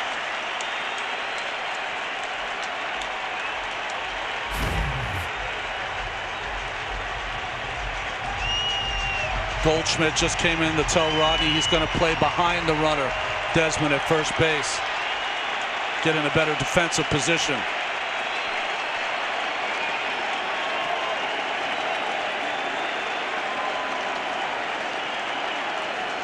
And he will easily take the bag.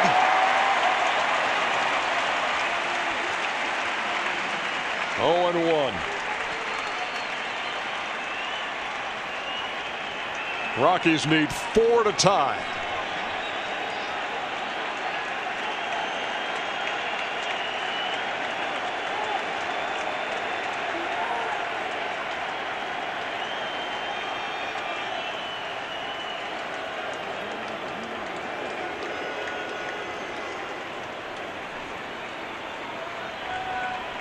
Arizona an out away. Rodney an out away from launching one of those imaginary arrows.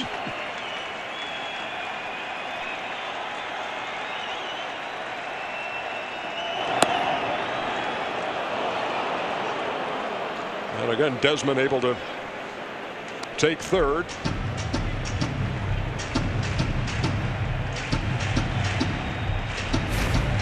Yeah, Desmond, no concern for the Diamondbacks. No one's covering with the shift. So Desmond takes third.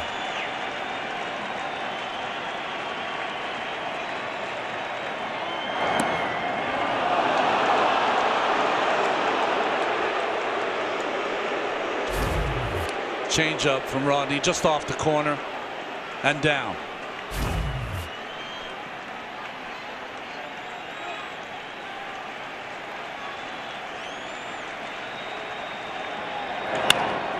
Well hit up the middle, base hit.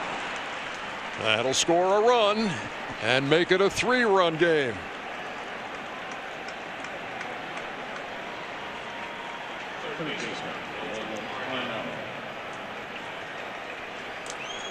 These Rockies just keep fighting, don't they? Oh my goodness. A bullet up the middle. Doesn't matter how you were shifted. No one's making that play. And Arizona would expect nothing less, knowing this team as well as they do and seeing the fight that they've had all year. Here's Arenado, who takes a strike. He put one in orbit in the 8th.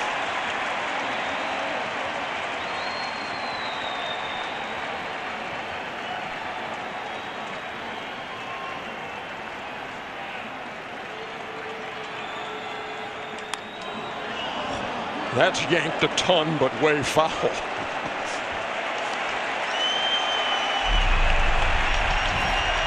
You're right about the orbit, Ernie. Hanging breaking ball from Bradley. Thrown into the mezzanine.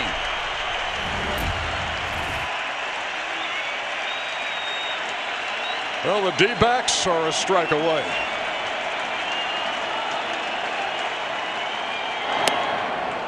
Muscled up on that, out of the zone.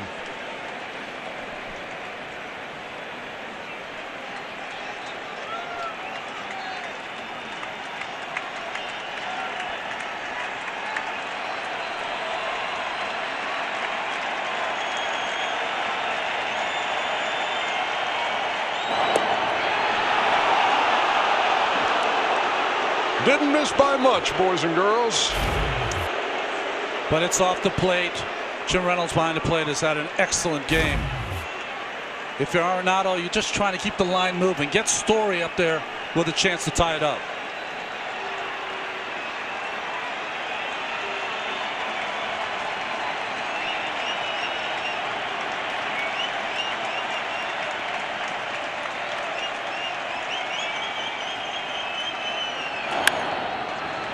To second.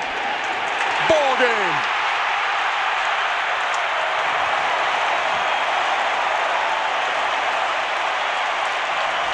LA, here they come.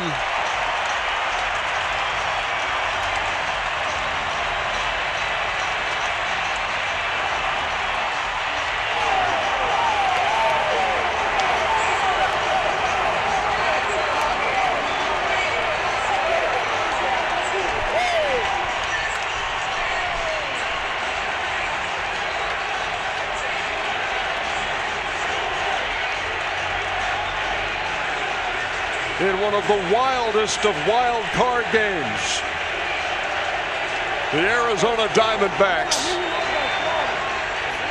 advance to the NLDS and a date with the team with baseball's best record in 2017, the Dodgers. We're talking about a Diamondback team that last year 69 and 93, this year 93 and 69, turned it completely around. And it was two-out triples from Archie Bradley and A.J. Pollock. That was the difference.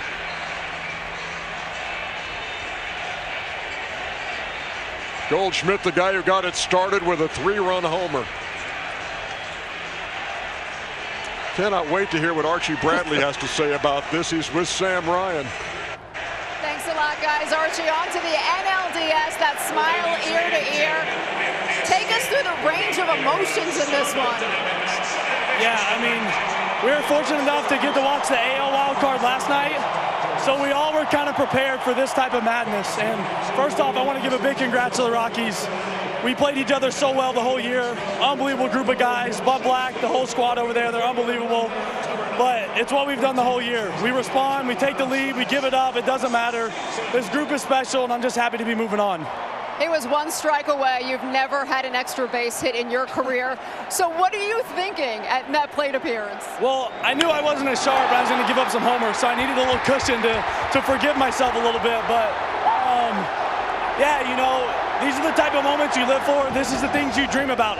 An eighth-inning guy getting a triple in the wild card game to give us 2 runs.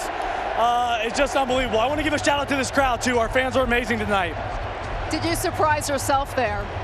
Yeah, I did. I wish I'd have just pulled up into a double. I wouldn't have been as tired, but you play to win. I was going to go as hard as I could till they told me to stop and go D-backs. Congratulations. Thank you so much. Back to you guys. Oh, I appreciate that, Sam.